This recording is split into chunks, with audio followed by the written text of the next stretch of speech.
वंदो सतगुरु चरण को करूं सप्रेम प्रणाम। अशुभ हरण मंगल करण मनीषी देव चंद्र जी नाम। श्री प्राणनाथ निज पति श्री मेहराज सुनाम। तेज कुंवरी श्यामा युगल को पल पल करूं प्रणाम। पल पल करूं प्रणाम।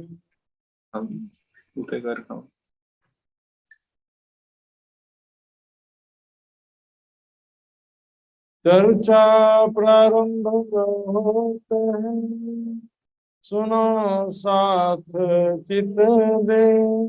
भजो राज श्यामा श्री प्राणनाथ, सखी जीवन हमारो। श्री महामति कहे साथ जी, भया चर्चा का बखत। अब तुम सुनियो चित दे, लाल आगे आए बैठे तखत। लाल आगे आए बैठे तखत।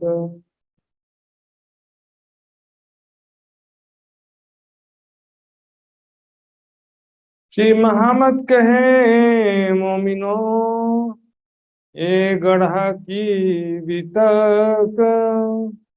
आगे कहो परना की, जो है हुक्म हक। जो है हुक्म। श्री जी व महाराज की भेंट। पहले सूरत सिंह सुनी।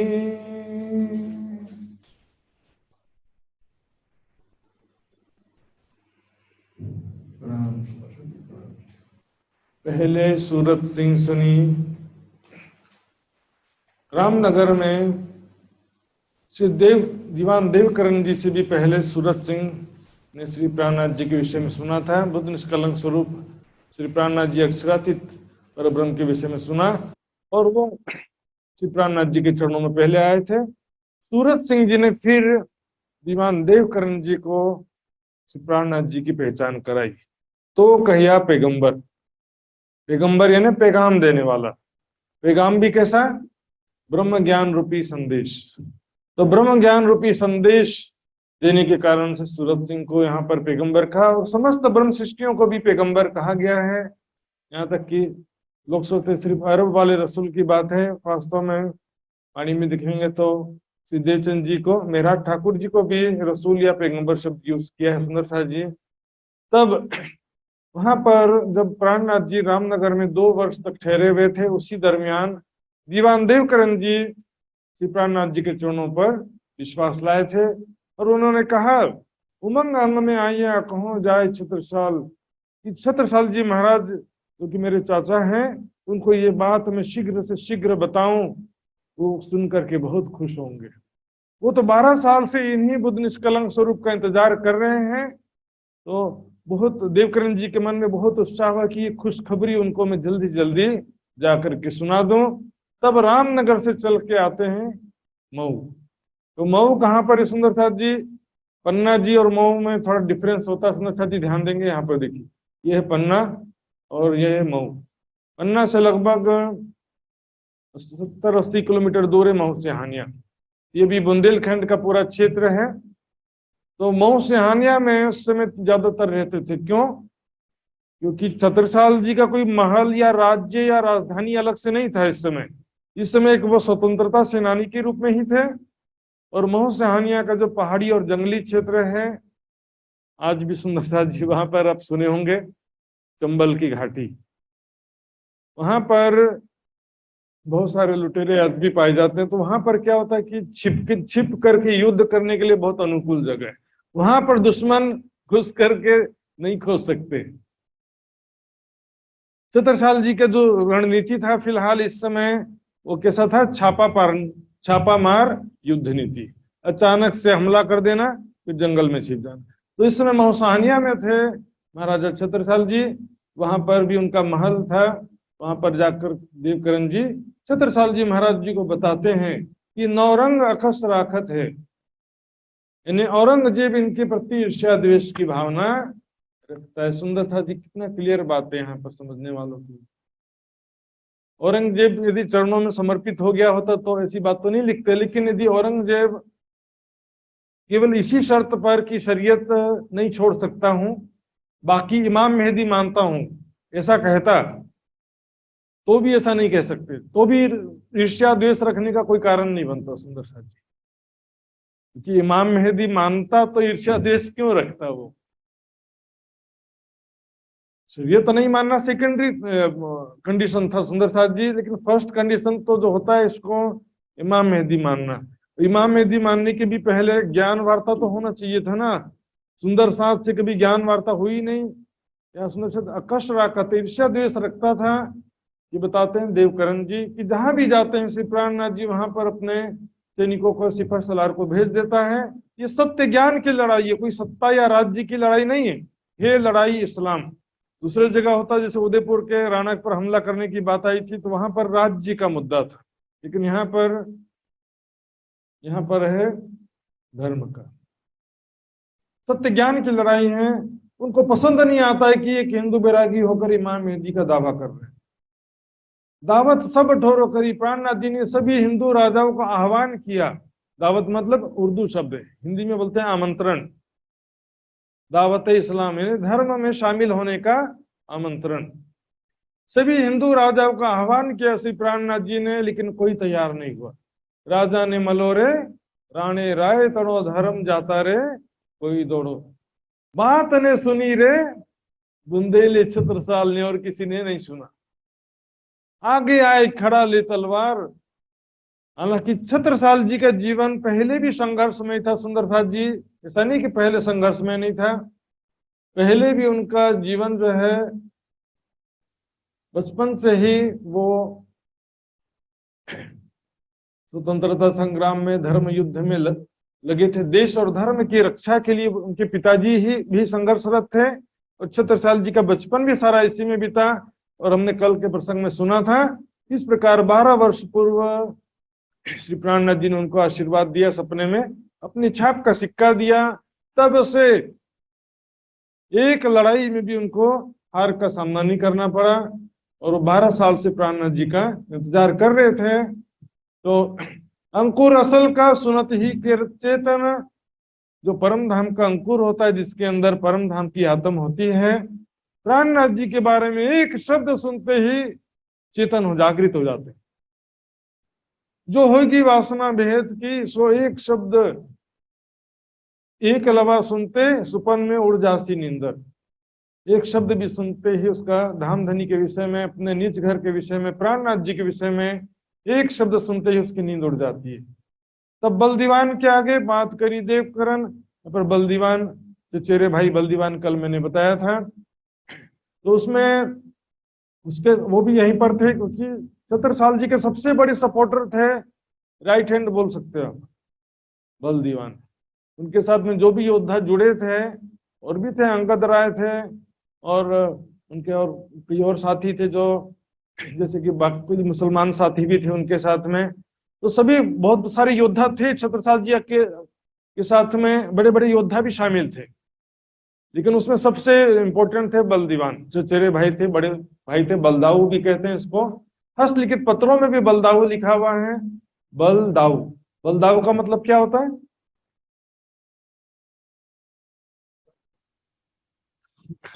आपका बल देने वाला नहीं होता है, आपको भाषा का मालूम नहीं होता ना। बुंदेलखंड में, छत्तीसगढ़ में दाऊ बोलते हैं भाई को, बलदाऊ यानी बड़ा भाई।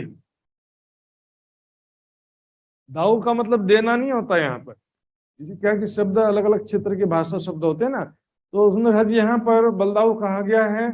और वाणी में भी छुपाई आती, सेना में था जो जेठा, जेठा कहते हैं बड़े भाई को।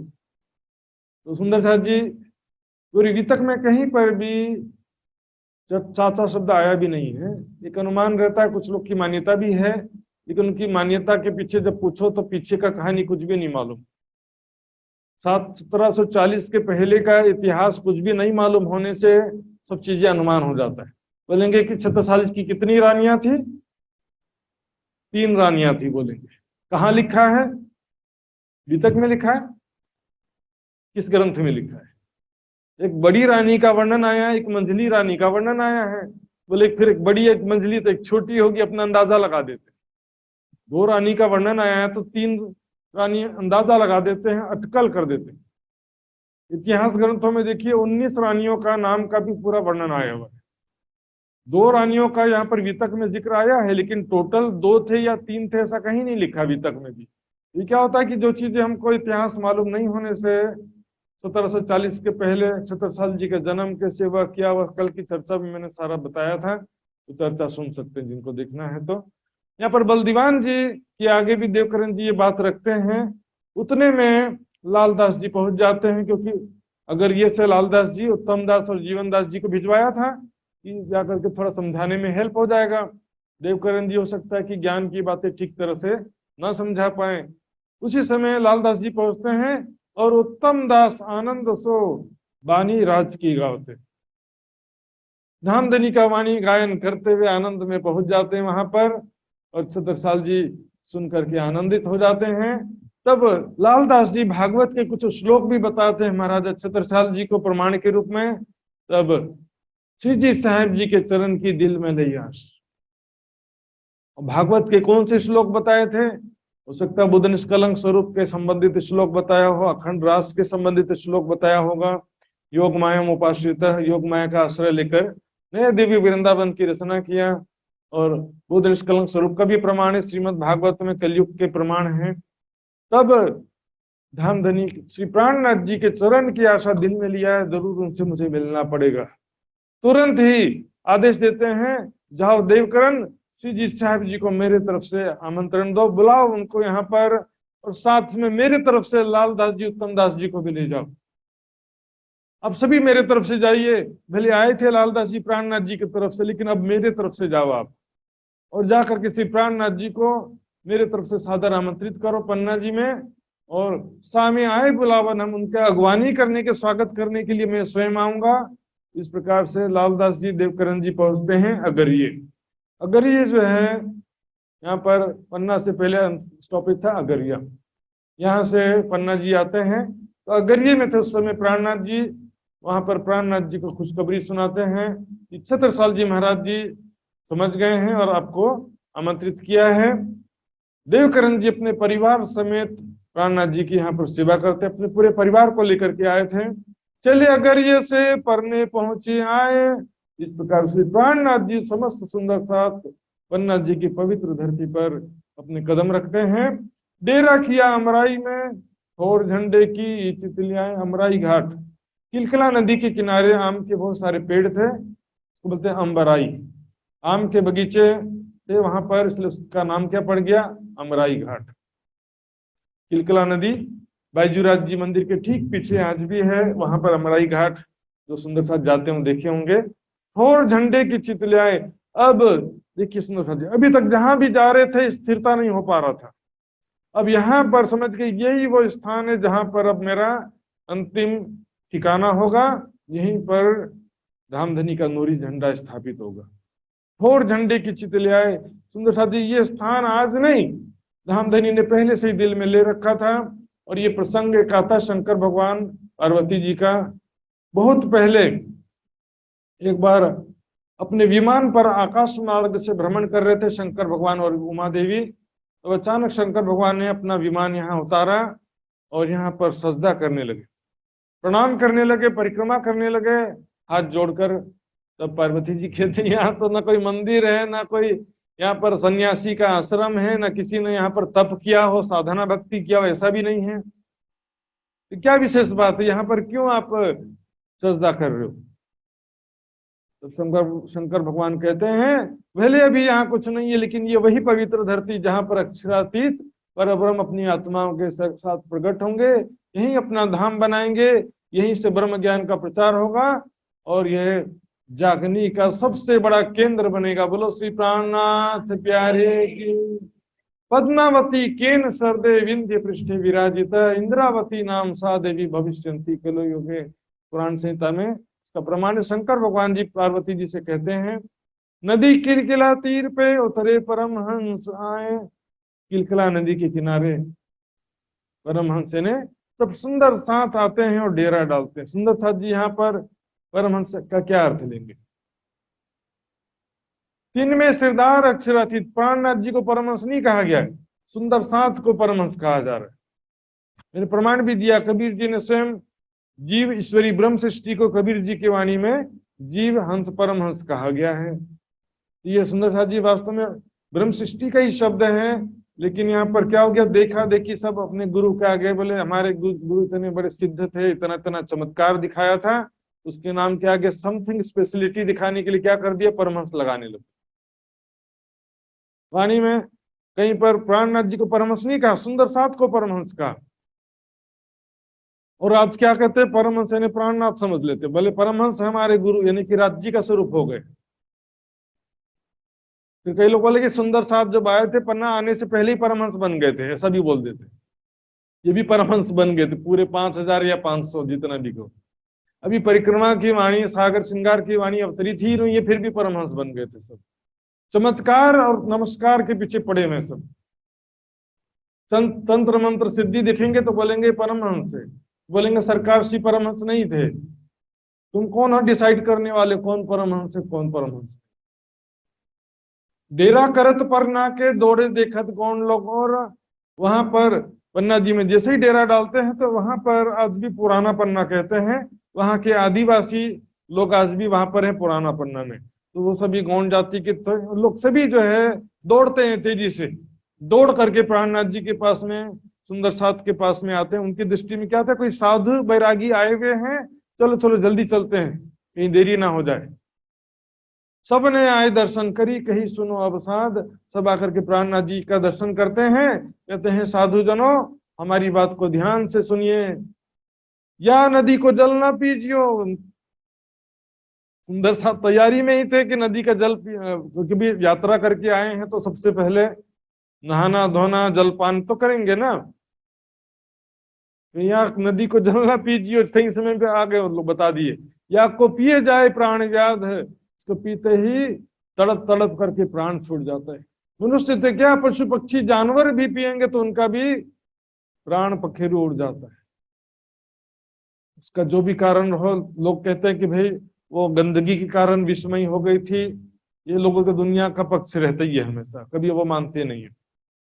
इसका जो देवी भागवत में प्रसंग वर्णित है, एक बार वैकुंठ में लक्ष्मी जी, सरस्वती जी और गंगा जी में परस्पर विवाद हो गया था, तो तीनों ने एक दूसरे को श्राप दे दिया, जाओ तुम मृत्यु लोक में, तुम भी जाओ मृत्यु लोक में। तो पार्वती जी, गंगा जी और लक्ष्मी जी तीनों को मृत्यु लोक आना पड़ा। तो मैंने कल बताया था, पार्वती जी है विंध्यवासिनी, कहते हैं विंध्याचल पर्वत के ऊपर शंकर भगवान ने कहा था ना, इसलिए वो विंध्याचल पर्वत के ऊपर आई, विंध्यवासिनी देवी कहा गया उनको। और लक्ष्मी जी किलकला नदी के रूप में आई, इसलिए उनको पद्मावती नदी भी कहते हैं। और आप जब हम कहते हैं पद्मावती, पूरी एक्चुअल में लक्ष्मी जी के नाम से ये बना है। आज भी देखेंगे बैजूराज जी मंदिर के पीछे किलकला नदी के उस पार लक्ष्मी जी का आद्य शक्तिपीठ है, और इसी मान्यता सुंदर साथ जी की। आज भी प्रतिदिन लक्ष्मी जी बैजूराज जी मंदिर में श्री बैजूराज जी का दर्शन करने के लिए प्रतिदिन आती है, ऐसा कई लोगों ने रात के समय देखा है, उनका ऐसा कहना है। तो सुंदर साथ जी यहाँ पर किलकला नदी बहुत ही विस्मय थी, तब सुंदर साथ घबराए नहीं, अरे कौन सी बात है, स्वयं प्राणनाथ जी अक्षरातीत परब्रह्म आए हैं, उनके चरण धूलि से सारी धरती सारा संसार पवित्र हुआ है, तो ये विश्व की नदियां क्यों पवित्र नहीं हुई? तो धोयो चरण अंगूठा राज, चरण अंगूठा धो करके वो चरणामृत जो है डारियो चरणामृत नदी में, उसके बाद नहायो सकल समाज। बोलो श्री प्राणनाथ प्यारे। डर करके नहीं, विश्वास था कि पहले तुम पी लो फिर देखूंगा मैं, ऐसा नहीं। सब सुंदर साथ छलांग लगा लगा करके नदी में कूद गए, और सभी सुंदर साथ ने उसका जल भी पान किया। आदिवासी जो थे यहाँ वहां के सभी देखते हैं ये कैसा चमत्कार हो गया, विश्व की नदियां अमृत कीन हो सुख सबन पहुंचाए। विश्व की नदियां यहाँ पर अमृत कर देते हैं धन देने के आशीर्वाद से। इसका कुछ लोग तुलना करते हैं ब्रजलीला से। ब्रजलीला के समय में कालिया नाग यमुना जी में आ गया था, जिससे यमुना जी का जल पूरा विषमयी हो गया था। ये भागवत में प्रसंग आता है। तो श्री कृष्ण जी के तन में अक्षरातीत विराजमान थे, उन्होंने कालिया नाग का दमन करके यमुना जी को उस समय भी विषमुक्त किया था सुंदरता जी। इस प्रकार यहाँ पर अब सारी व्यवस्था हो जाती है। अब महाराज छत्रसाल जी को मऊ में संदेशा भेजा गया कि यहाँ पर प्राणनाथ जी समस्त सुंदर साथ पधार चुके हैं, आप कृपया करके उनका स्वागत करने के लिए, दर्शन करने के लिए शीघ्र आइए। तो महाराज छत्रसाल जी कहते हैं, मुहे बने ना अवस्थित, क्योंकि इस समय वहां पर युद्ध की स्थिति बनी हुई थी। इससे पहले, जस्ट पहले मटौंध में एक युद्ध हुआ था छत्रसाल जी और अफगन खान का। तो वहां से छत्रसाल जी का युद्ध नीति ही वैसा ही था, वहां से चकमा दे करके यहाँ वापस मऊ में आ गए थे। ऐसा नहीं कि युद्ध में मर जाएंगे लेकिन पीछे नहीं हटेंगे। शिवाजी ने भी यही बताया था, हमारी शक्ति कमजोर है, हमारे अपने लोग हमारे विरोध में हैं और मुगल खुद ही धूर्त हैं, इनके साथ ईमानदारी से युद्ध लड़ोगे तो कभी नहीं जीत सकते, शिवाजी ने बताया था। इसलिए ये छापामार युद्ध की नीति थी, नहीं तो 25-50 सैनिक से बहुत मुश्किल होता सुंदर साथ, लाखों की सेना उसकी, तो क्या करेंगे। तो अफगन खान से इस युद्ध में वो वापस छिप करके मोह सहानिया में आ गए थे। मोह सहानिया से पहाड़ी और जंगली इलाका है, वहां पर अफगन खान घुसने से भी डर रहा था, पहले यहाँ मैं नहीं घुस सकता, यहाँ घुसूंगा तो मेरे को घेर घेर के मार डालेंगे सर। तो क्या बाहर निकलने के रास्ते पर डेरा डाला हुआ था अफगन खान, मोह सानिया से निकलने के जो मुख्य सड़क रास्ते थे वहां पर डेरा डाला हुआ था। इसलिए छत्रसाल जी यहाँ पर बिल्कुल ऐसी स्थिति थी, कभी भी युद्ध करना पड़ सकता है और छत्रसाल जी सेना को छोड़ करके नहीं जा सकते थे। इसलिए कहा मोहे बने नावतित। छत्रसाल जी कहते हैं, तो मेरा सौभाग्य था आपके दर्शन करने आता, लेकिन क्या करूं, मेरा दुर्भाग्य ऐसा है कि मैं इस समय आ सकता नहीं है। आप यदि कृपा करके महिला और बच्चों को वहीं छोड़ करके यहाँ पर कुछ युवा सुंदर साथ के साथ पधारेंगे तो बड़ी कृपा हो जाएगी। तो कार्य सब सिद्ध हो ही हम पावे सुख नित, मेरा मुझे आत्मिक सुख प्राप्त होगा और मेरे आत्म कल्याण का लक्ष्य पूरा होगा। तो आप कृपया करके कुछ पुरुष सुंदर साथ के साथ यही मोह से हानिया में पधारिए। जी दुनिया में किसी गुरु को बोल दो, बिहारी जी को बोला था ना, दर्शन करना तो यहीं पर आ जाओ, मैं कहीं नहीं आने वाला। फिर बाद में पैसे के लालच में गए। दुनिया में कोई गुरु, कोई भगवान, जब तक बहुत ज्यादा भक्ति के बात की बात है, साधारण रूप से सुंदरता जी नहीं आता। यहाँ पर जान के मूल धनी अंगना अपनी सो घर आए।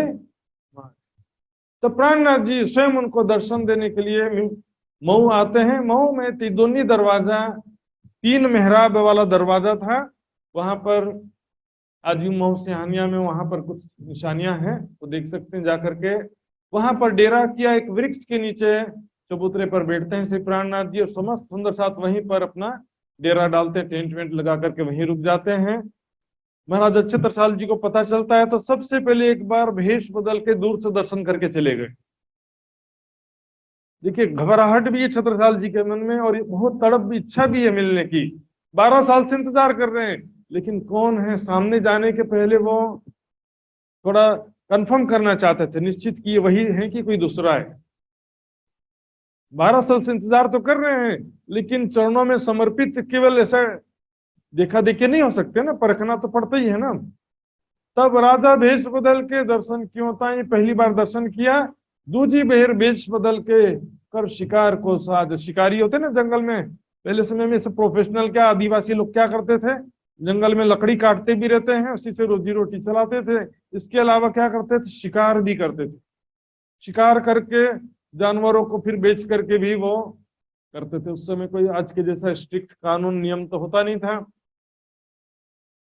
तो कर शिकार को साथ, एक शिकारी जैसा वेश धारण कर लेते हैं और सभी सुंदर सांप के बीच में श्री प्राणनाथ जी बैठ करके ब्रह्म ज्ञान चर्चा कर रहे थे।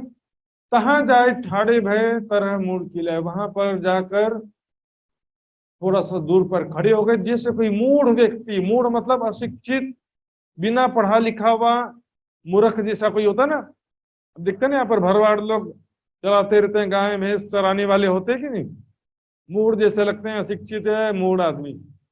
इस तरह का नाटक करने लगे छत्रसाल जी, जैसे कोई मूढ़ व्यक्ति हो। और फिर दूर से ही क्या कहते हैं, कही बाबा जो राम राम, बोलो श्री प्राणनाथ प्यारे।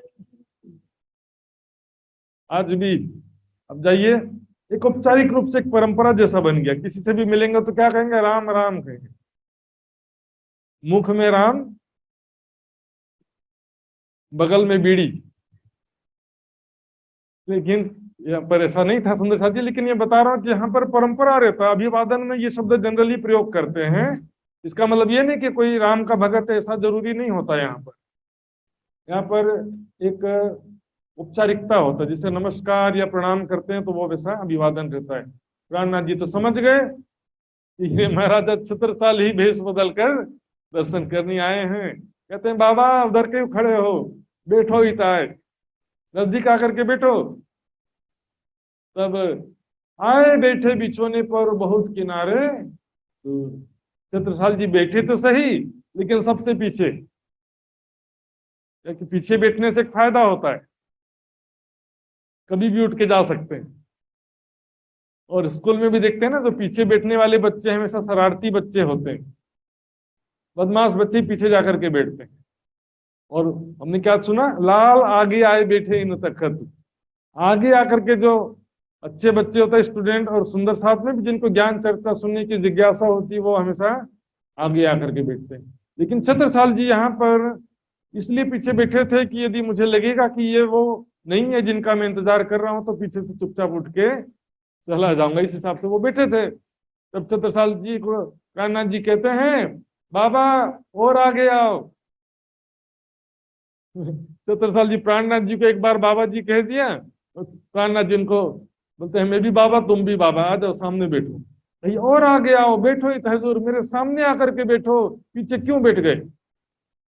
तहां से उठ आगे आए, तो भी आगे बुलाए, आगे उठ के थोड़ा सा बस एक आध दो कदम आगे आए। कहते हैं इस तरह से अब नहीं चलेगा, और आगे आओ।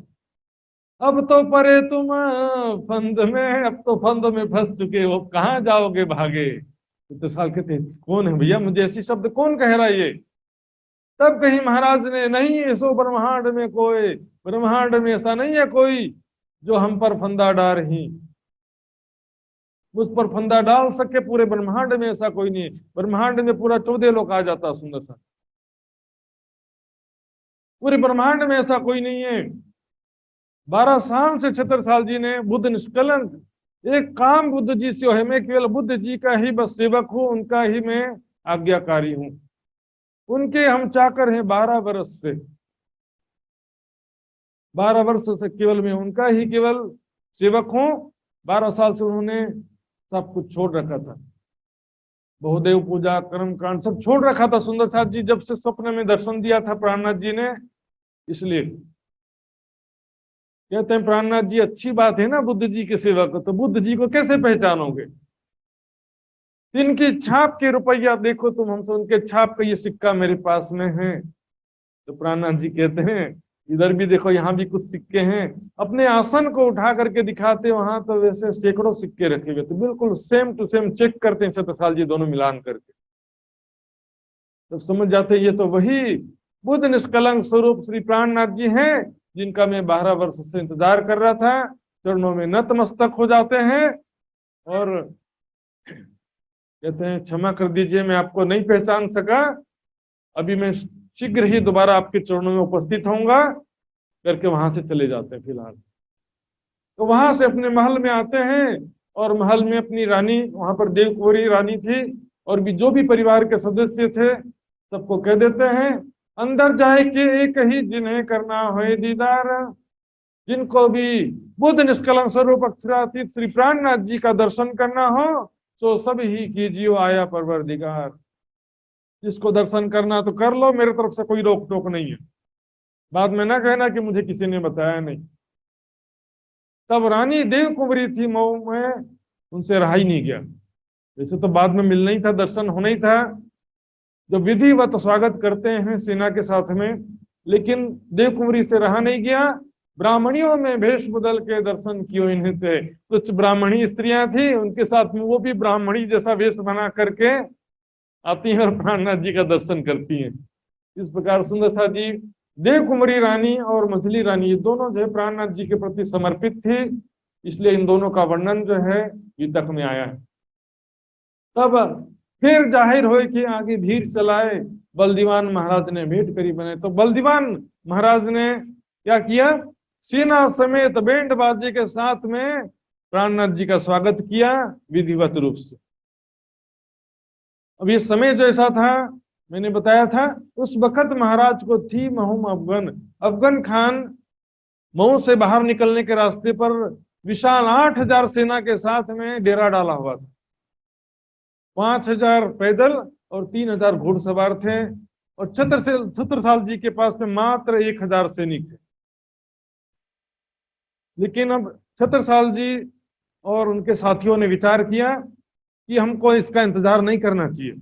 युद्ध में नियम है, पहला अटैक जो करेगा उसका पलड़ा हमेशा भारी रहता है। इसलिए पहला अटैक करने के कारण से ही देखते हम इजराइल, 6 मुस्लिम देशों ने मिलकर इजराइल पर हमला करने की योजना बनाते रह गए।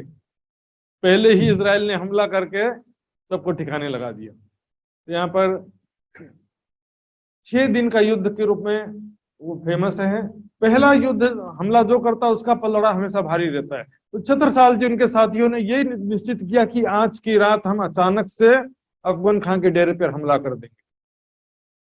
अफगन खान तो सोचता है मेरे इतने सारे सैनिक है, पता नहीं छत्रसाल कहाँ बच के जाएगा, शराब पीने नाच गान में व्यस्त था। जब अचानक रात में किस प्रकार हमला करते हैं वो योजना बनाया था यहाँ पर। तब छत्रसाल जी प्राणनाथ जी के पास आते हैं, उनके चरणों में प्रणाम करके कहते हैं, हे प्राणनाथ आत्मा के प्रीतम, आपने ये तो आपका दर्शन जो है मुझे इतने मुश्किल से इतने इंतजार करने के बाद में प्राप्त हुआ, लेकिन मेरा दुर्भाग्य कहूं कि क्या कहूं, राज्य का क्या हुक्म है, आपका ठीक से दर्शन भी नहीं कर पाया, आपसे ठीक से ज्ञान चर्चा भी नहीं सुन पाया, और मुझे युद्ध में जाना पड़ रहा है क्योंकि मटोंध के युद्ध में हमको काफी नुकसान हुआ था। इसलिए हमारे सैनिक काफी हताश हैं, मतलब उनको मनोबल की काफी कमी है और सैनिकों की संख्या भी कम है। इसलिए ये युद्ध में पता नहीं क्या होगा, मुझे नहीं मालूम है, लेकिन फिर भी हम आपके आशीर्वाद से युद्ध में जाना पड़ेगा। तब प्राणनाथ जी कहते चिंता मत करो। सिर पर एक रुमाल रखते हैं, सिर पर धरा रुमाल लेके सिर पर धरा महाराज और हाथ धरा सिर पर।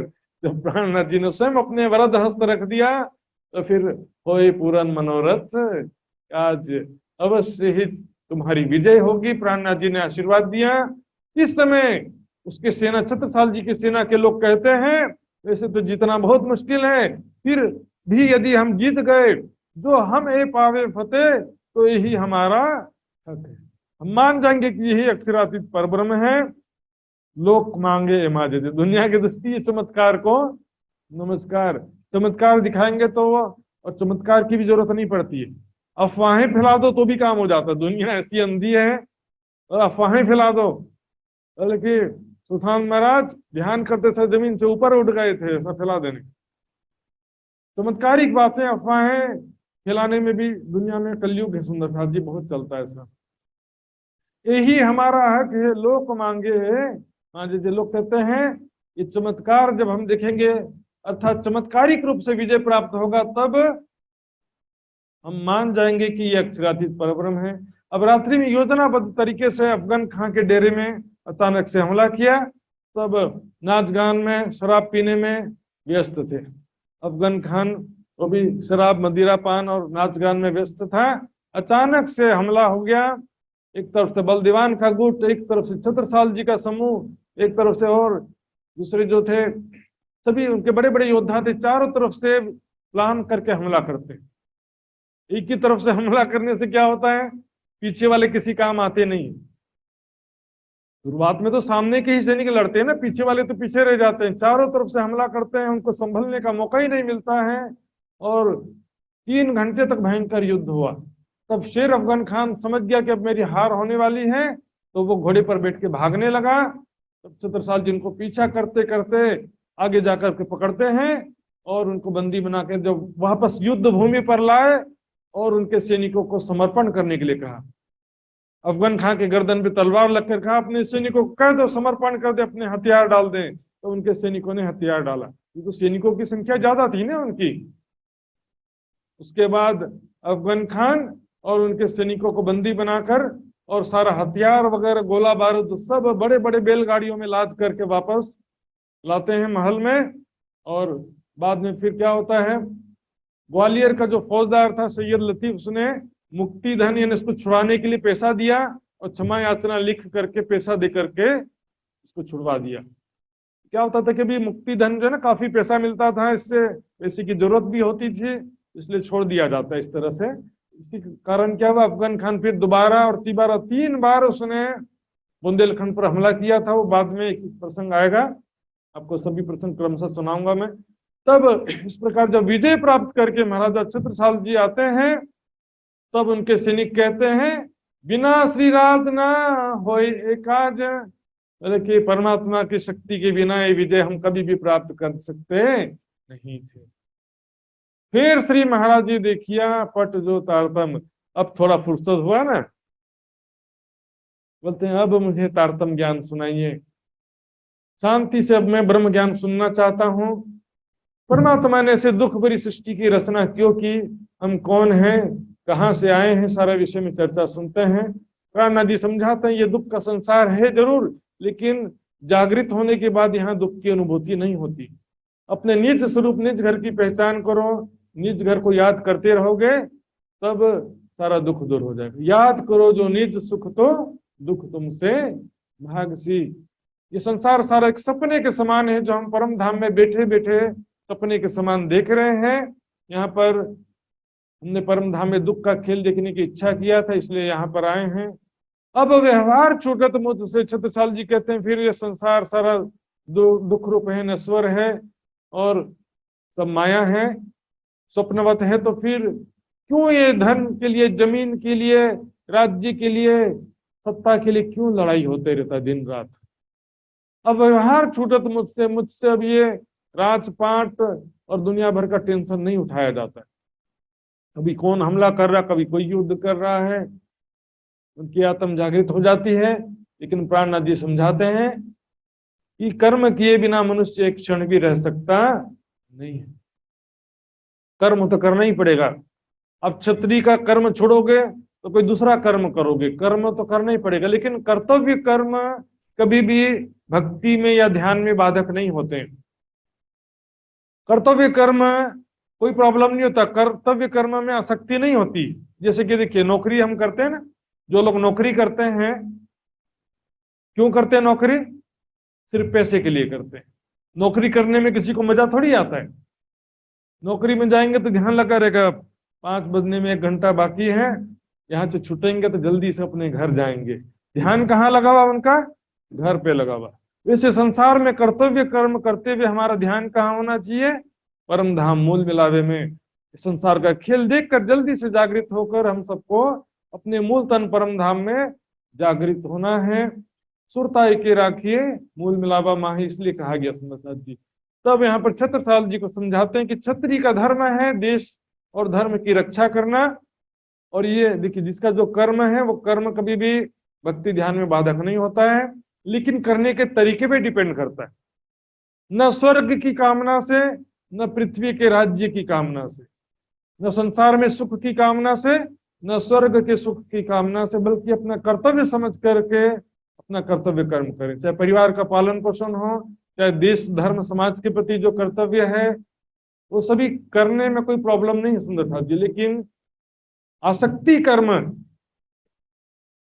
जो दिल का अटैचमेंट हो जाता है, दिल जो दुनिया से, संसार में सगे संबंधियों से, धन संपत्ति से, मान प्रतिष्ठा से जो हमारा दिल अटैच हो जाता है, आसक्ति हो जाती है, वो बाधक हो जाता है, वो ध्यान में बाधा डालता है। जब हम ध्यान में बैठेंगे तो संसार के लोग याद आएंगे, संसार का सुख प्रतिष्ठा धन संपत्ति याद आता है, वो बाधा होता है। मऊ से परिणामी ने पहुंचे श्री जी साहेब, फिर मऊ से हानिया से वापस पन्ना आ जाते हैं श्री प्राणनाथ जी। इस समय पन्ना जी में चोपड़ी की हवेली में मंझली रानी थी, सुशीला रानी।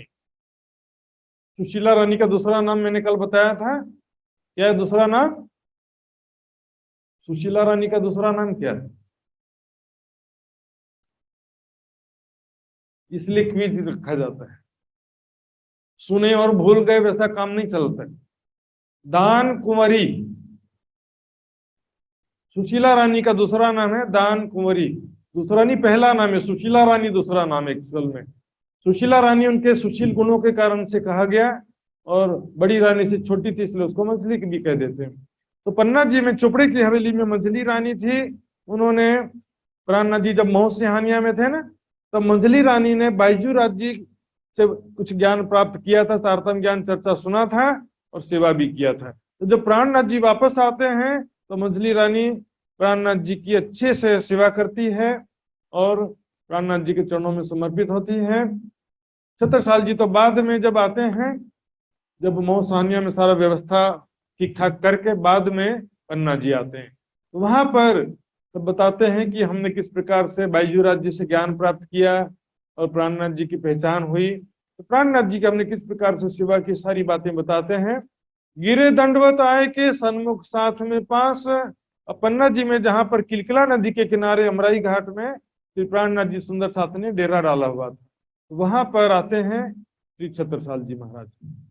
आकर के श्री प्राणनाथ जी के दोनों चरणों में शीश झुका देते हैं। दीनों जगत निकास, जगत के दुखों से मुक्ति देते हैं प्राणनाथ जी। उनके सिर पर हाथ धरते हैं, जिससे जन्म जन्मांतर का सारा दुख दूर हो जाता है।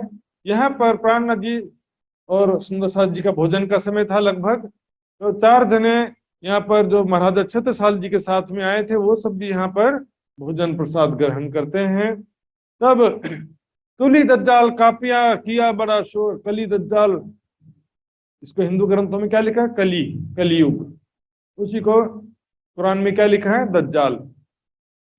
तो कली दज्जाल क्या है? कोई व्यक्ति नहीं है, एक अलंकारिक वर्णन होता। कापरा मतलब सबके दिलों में जो अज्ञानता है और संसार में जो अज्ञानता का अंधकार छाया हुआ है, अज्ञानता का अंधकार दूर होने लगा। ये दो नेसे मोह को मारेंगे, इन दो से न चले मेरा जोर। ये दोनों मिल गए, प्राणनाथ जी और छत्रसाल जी, अब संसार से अज्ञानता का नाश कर देंगे। तो किसी किसी के दिल में कलयुग मायावी बुद्धि आ जाती है। बद फैली दिल में करी जो था सेना में जेठा। सेना में जेठा मतलब यहाँ पर बलदीवान जी की ही बात है। सुंदरसाल जी, बलदीवान जी के दिल में बदफेली करने का मतलब यहाँ पर छत्रसाल जी के कभी भी विरोधी नहीं थे और प्राणनाथ जी के भी कोई विरोधी नहीं थे, लेकिन बलदीवान जी एक समर्पित सुंदर साध भी नहीं थे। एकदम जो लोग क्या है कि इसका जो एक सुना सुनाया धारणा बना लिए हैं कि चंपत राय बलदीवान बहुत बड़े दुश्मन थे, बहुत बड़ा हर काम में बाधा डालते थे। ऐसा नहीं है। सुंदर जी आगे के प्रसंग में देखिएगा, शास्त्रार्थ का आयोजन किया तो भी निष्पक्ष रूप से शास्त्रार्थ करवाया बलदीवान जी ने, कोई एक पक्ष लेकर के नहीं करवाया। इसके अलावा जो खर्चे की व्यवस्था, सेवा के लिए व्यवस्था में भी बलदीवान जी का बहुत अच्छा सहयोग था, उन्होंने मार्गदर्शन किया था। लेकिन यहाँ पर इनका झगड़ा वैसा नहीं था। ध्यान देंगे सुंदरसाल जी, जैसे कोई पंडित मोल ब्राह्मण पंडित कथाकार कथावाचक और काजी मौलवी जो विरोध कर रहे थे, वैसा विरोध नहीं था बलदीवान जी का। बलदीवान जी का विरोध कैसा था? जैसे कि महावजी भाई के घर वाले महावजी भाई से झगड़ा कर रहे थे ना, वैसा विरोध था यहाँ कि तुम कहाँ इतना धर्म में डूबे जा रहे हो, इतने भक्ति भाव में डूबे जा रहे हो, तुमको ये उचित नहीं है। तुमको सारा राजपाट की जिम्मेदारी है, देश धर्म को स्वतंत्रता, मातृभूमि को स्वतंत्र कराना है, आजाद कराना है। तो इतना भक्ति भाव में डूबना उचित नहीं है। तो परिवार के सदस्यों को कहीं भी चिंता होती ही है। इस तरह की डगावने महाराज को बहुत करी दज्जाल, न भय राज तरफ दलगिर हमेशा रहे खुशहाल। तब वो घबराए नहीं। छत्रसाल जी महाराज ईमान पर पूरे खड़े रहे और परिवार की बातों का बुरा भी नहीं माना और अपने कार्य में लगे रहे। सहनशीलता, शालीनता सुंदरसाल जी एक बहुत बड़ा हथियार है। सुन लो बात को और सहन कर लो। यहाँ पर छत्रसाल जी के साथ में बहुत सारे उनके परिवार के सदस्य थे। हिम्मत सिंह, पर्वत सिंह, शाहरुख, नारायण दास, शक्ति सिंह, ये सभी जो है प्राणनाथ जी के चरणों में समर्पित होते हैं। संवत 1740 से पधारे परना में सेवा श्री महाराज जी करी क्यों कहूं जी बात है। श्री प्राणनाथ जी पन्ना जी में संवत 1740 में पधारे थे। उस समय श्री महाराजा छत्रसाल जी ने जो सेवा किया है उसका वर्णन इस जिह्वा से करना संभव नहीं है। जो समर्पण था सुंदरसाल जी, काहू करी ना करसी जब कोई उपज्यो इंद्र। आज तक ये ब्रह्मांड जब से उत्पन्न हुआ है, सृष्टि की रचना हुई है, तब से आज तक न किसी ने अपने गुरु की इतनी सेवा की होगी, ना कर सकता। यहाँ पर गुरु की बात चल रही लौकिक दृष्टि से, कि जो यहाँ पर संसार में आज तक किसी ने भी अपने गुरु की सेवा नहीं की, क्योंकि यहाँ पर सिर्फ गुरु की बात नहीं थी, यह स्वयं अक्षराती धाम धनी सतगुरु बन पिया आप पधारे। स्वयं धाम धनी सतगुरु स्वरूप में, बुद्ध निष्कलंक स्वरूप में यहाँ प्रकट हुए थे। सबकी सेवा शास्त्रों में लिखी है, जो ब्रह्मांड सभी ग्रंथों में संसार में जो जो शिष्य हुए हैं सबके बारे में लिखा है। देखेंगे एकलव्य के विषय में आता है, पांडवों के विषय में भी आता है। पांडवों को द्रोणाचार्य ने क्या कहा, वो राजा ने एक बार मेरा अपमान किया था, तो पांचों पांडव गए उस राजा को पकड़ करके बंदी बना के ले आए। एकलव्य को क्या कहा द्रोणाचार्य ने, अपना दाएं हाथ का अंगूठा काट के दे दिया। लेकिन अपना जीवन समर्पित किसने किया, अपना तन मन जीवन समर्पित करना जीते जी मरने के समान है। छत्रसाल जी ने जो सेवा किया, देखिए कोई धन की बहुत सारा धन का सेवा कर दिया ऐसा भी नहीं, अभी तो संघर्षरत थे, स्वतंत्रता सेनानी के रूप में थे, और कोई बहुत बड़ा राज खजाना हो, बहुत बड़ा राज्य हो, ऐसा कुछ भी नहीं था। इंडिया गवर्नमेंट है तो टैक्स के द्वारा तो पैसा आता है ना गवर्नमेंट में, उसी राजाओं के पास पैसा कहाँ से आता है, जो जनता कर भरती है टैक्स देती है, उसी से तो राजा के पास पैसा आता है। और ये तो स्वतंत्रता सेनानी, इनको कौन टैक्स देने वाला है। यहाँ पर छत्रसाल जी का जो समर्पण था और प्राणनाथ जी के आशीर्वाद से आगे चलकर वो समर्थ भी हो गए, सेवा करने योग्य आगे हो गए थे। प्रसंग आएगा ग्रंथों में सबका लिखा है, आगे जो है कैसे कैसे गुरु शिष्य हुए। आगे 7 संतों ने कहियो गुरु शिष्य को धर्म, यहाँ पर लेकिन जैसा सेवा छत्रसाल जी ने किया वैसा कोई भी नहीं कर सका था। चोपड़े की हवेली में ने तहां पधराए श्रीराज। आज सुंदरसा जी श्री प्राणनाथ जी मंदिर, गुम्मट जी बंगला जी जहां पर है, वहां पर प्राणनाथ जी सुंदर साहब ने डेरा डाला था। लेकिन छत्रसाल जी की हवेली कहाँ थी, जहां आज चोपड़ा मंदिर है। तो दोनों के बीच कितना, 2 किलोमीटर तो कम से कम पड़ता है ना, 2 किलोमीटर का डिस्टेंस है। तो वहां पर उस समय क्या होता था, या तो सेवक लोग पालकी में बिठा के ले जाते थे, गाड़ियां तो होती नहीं थी उस समय, या तो घोड़ा या तो हाथी या तो बैलगाड़ी, पशुओं जानवरों की सवारी होती थी, या तो पालकी में उठा के ले जाते थे, 2 जने सामने 2 जने पीछे उठा करके ले जाते थे। लेकिन यहाँ पर छत्रसाल जी सोचते हैं कि मेरे सेवक प्राणनाथ जी को उठाने का लाभ लें और मैं महाराजा होकर के भी सेवा से वंचित रहूं तो क्या फायदा हुआ महाराज होने का। स्वयं जो है चले आप सुखपाल ले कांध पर कुंवर महाराज, स्वयं अपने कंधे पर पालकी उठाते हैं, इतने बड़े महाराज होकर के भी। ये छत्रसाल जी का नम्रता था और उनकी जो है जो सेवा भावना थी, स्वयं अपने कंधे पर पालकी में उठा करके ले आते हैं। सुखपाल धरी जाए द्वार में, चोपड़े की हवेली के दरवाजे के ठीक सामने पालकी रखते हैं। अति उच्छृंग होए, मन में बहुत उमंग उत्साह था कि आज श्री प्राणनाथ जी मेरे घर पर पधार रहे हैं। चले आप भीतर को, दिन मानियो सफल जो सोए।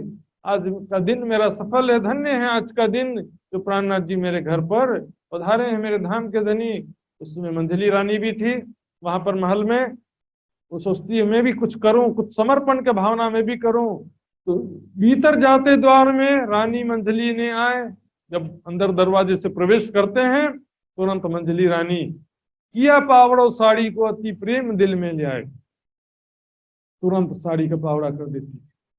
कौन सा साड़ी, अलमारी में रखा हुआ साड़ी लाकर बिछाना कोई बड़ी बात नहीं होता। सुंदर सा जी स्वयं अपना साड़ी ऐसा पावड़ा करके बैठ जाती। तब छत्रसाल महाराज कहते हैं तू मेरे आगे क्यों होए, तू तो सेवा में मेरे से भी आगे निकल रही है, समर्पण में मेरे से आगे निकल रही है। कहते हैं भले तू और मैं दोनों ही सुंदर साथ, दोनों परम धाम की आत्म है, लेकिन लौकिक दृष्टि से मैं तेरा पति हूं, इसलिए पहले मेरा अधिकार है।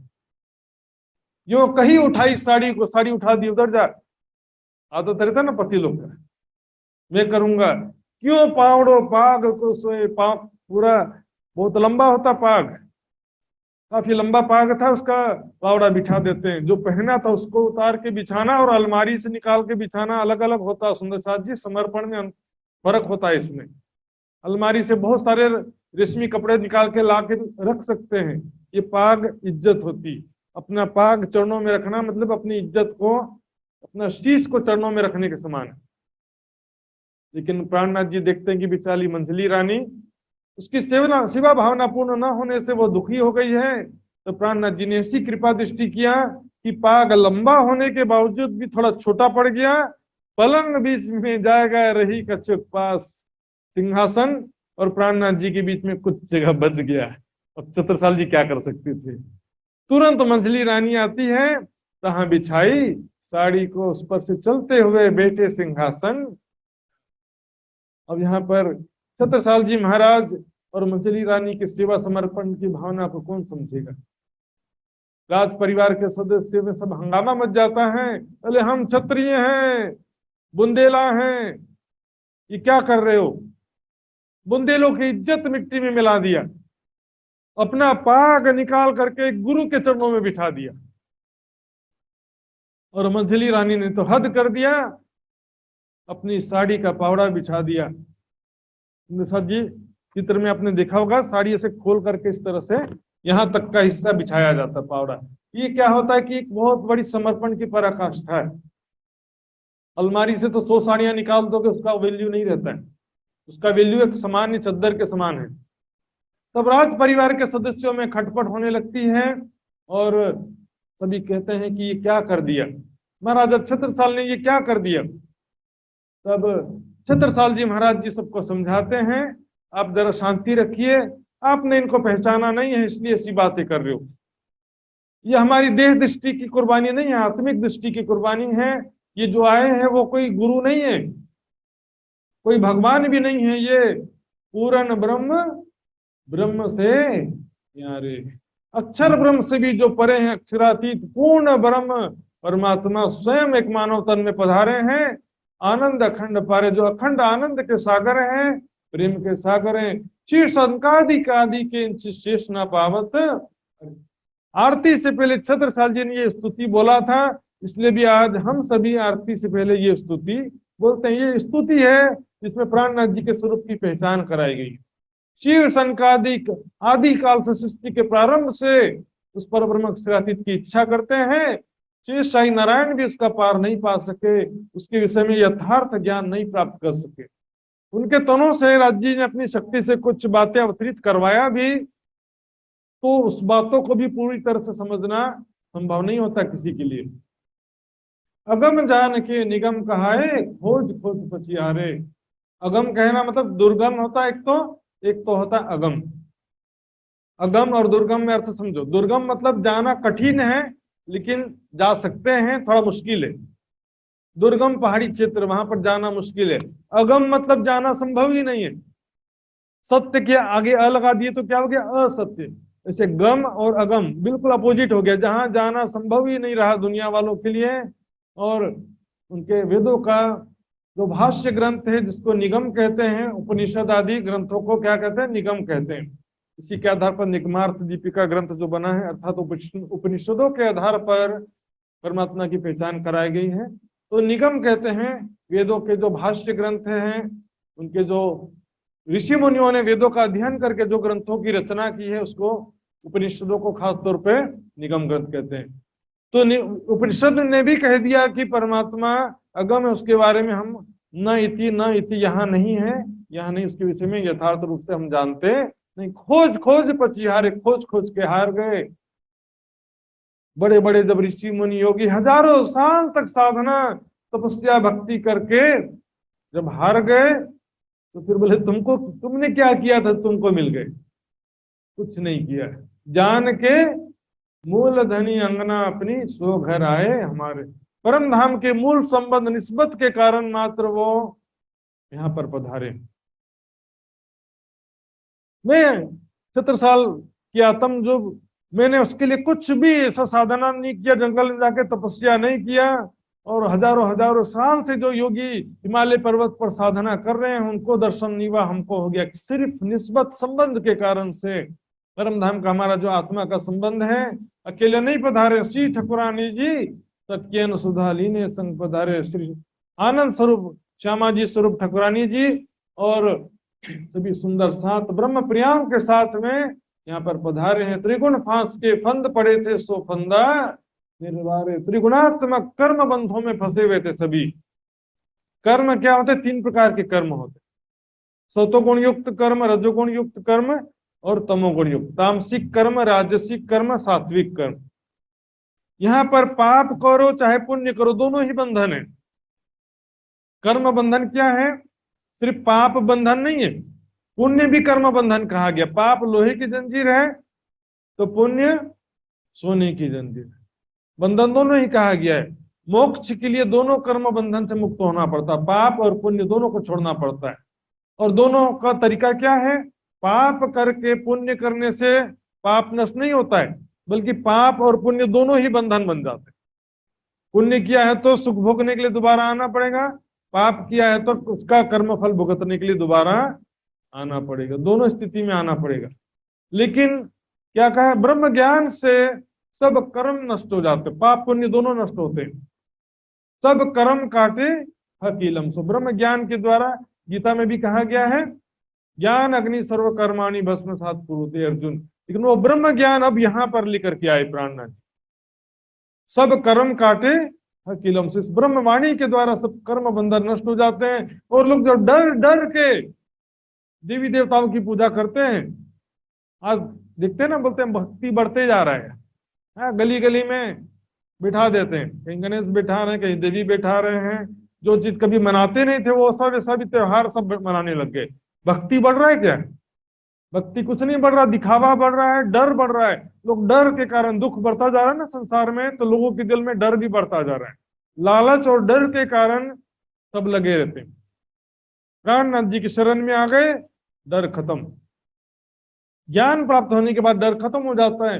लोग डरते हैं कि पूजा नहीं करेंगे तो क्या होगा, विघ्न आ जाएगा, बाधा आ जाएगा, हम नष्ट हो जाएंगे।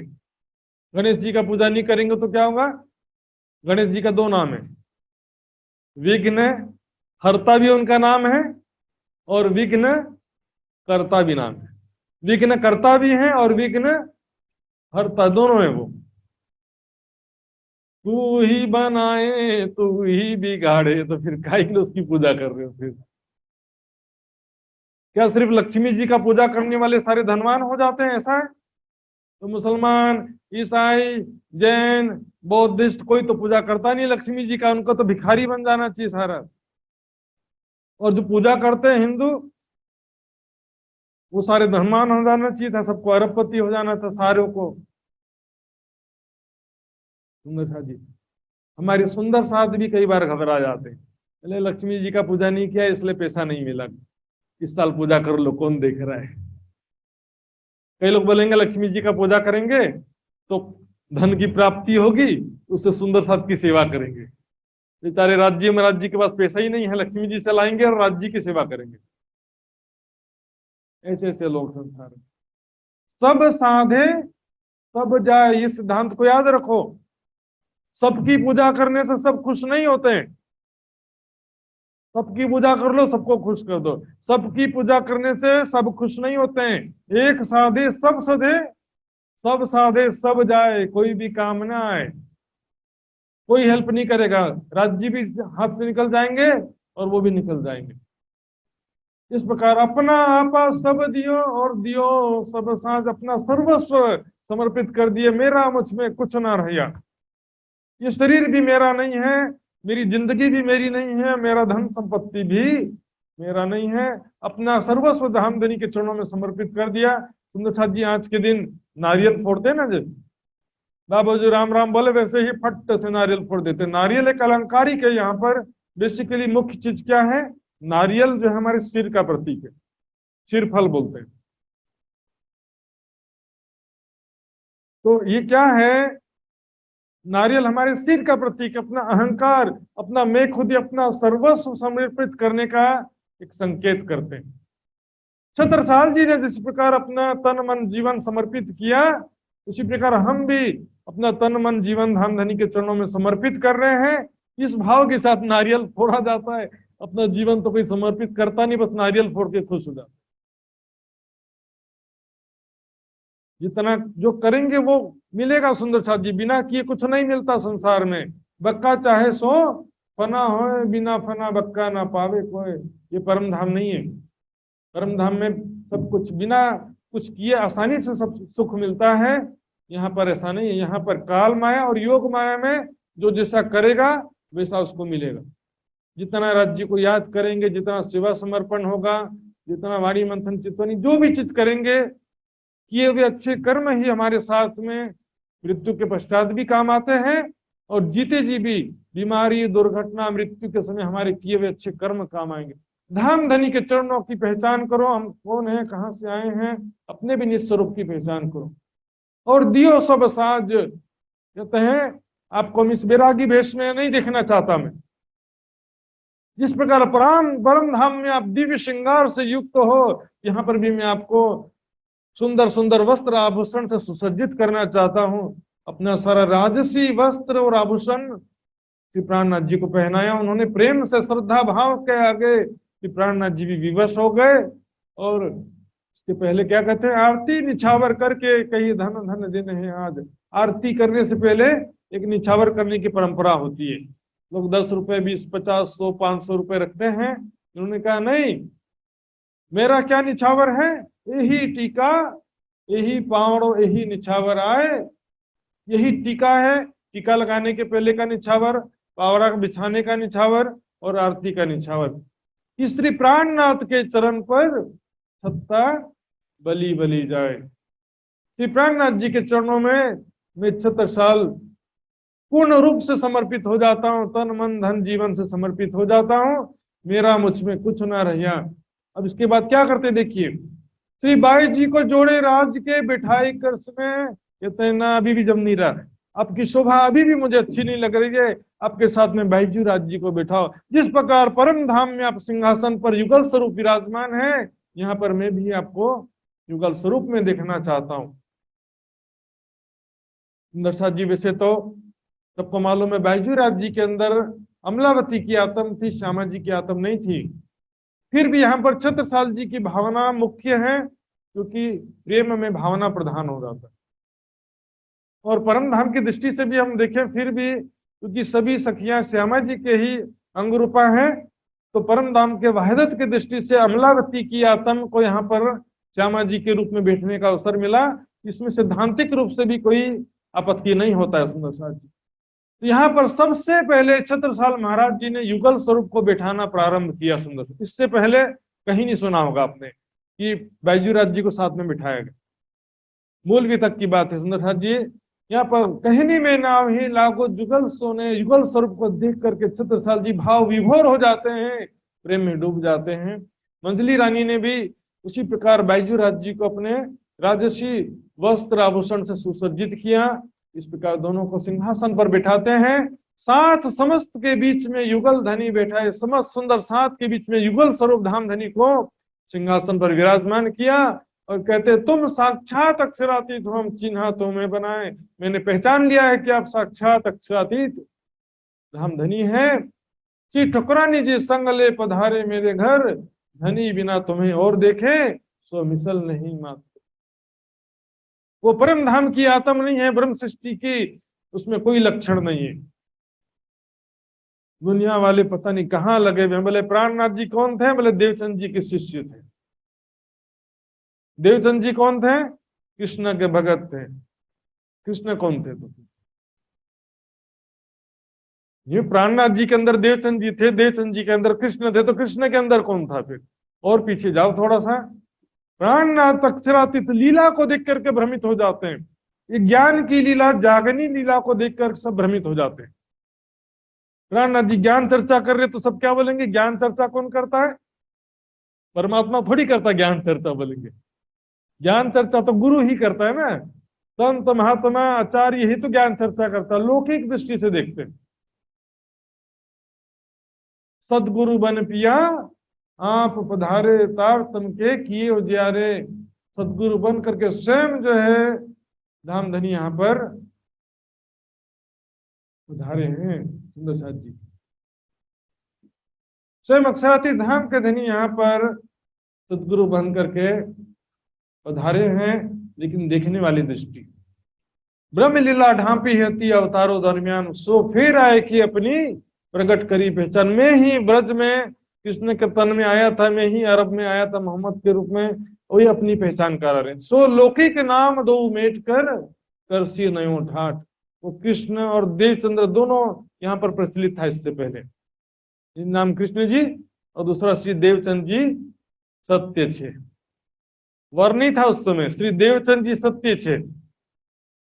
जब बाद में चेंज हुआ तब श्यामा जी वर सत्य ही आया। पहले तो देवचंद जी सत्य छे, ऐसा ही था ना। आज भी गुजरात में इस तरह का चलता है, लेकिन ये दोनों हटा करके अब यहाँ पर सब सुंदर साथ ने मूल स्वरूप की पहचान किया, अक्षरातीत की पहचान किया। वाणी में भी छुपाई है धनी मेरा प्रभु विश्व का। ये तो तीसरा कैटेगरी है। संत महात्मा तो पता नहीं और कहाँ की बात आ गई।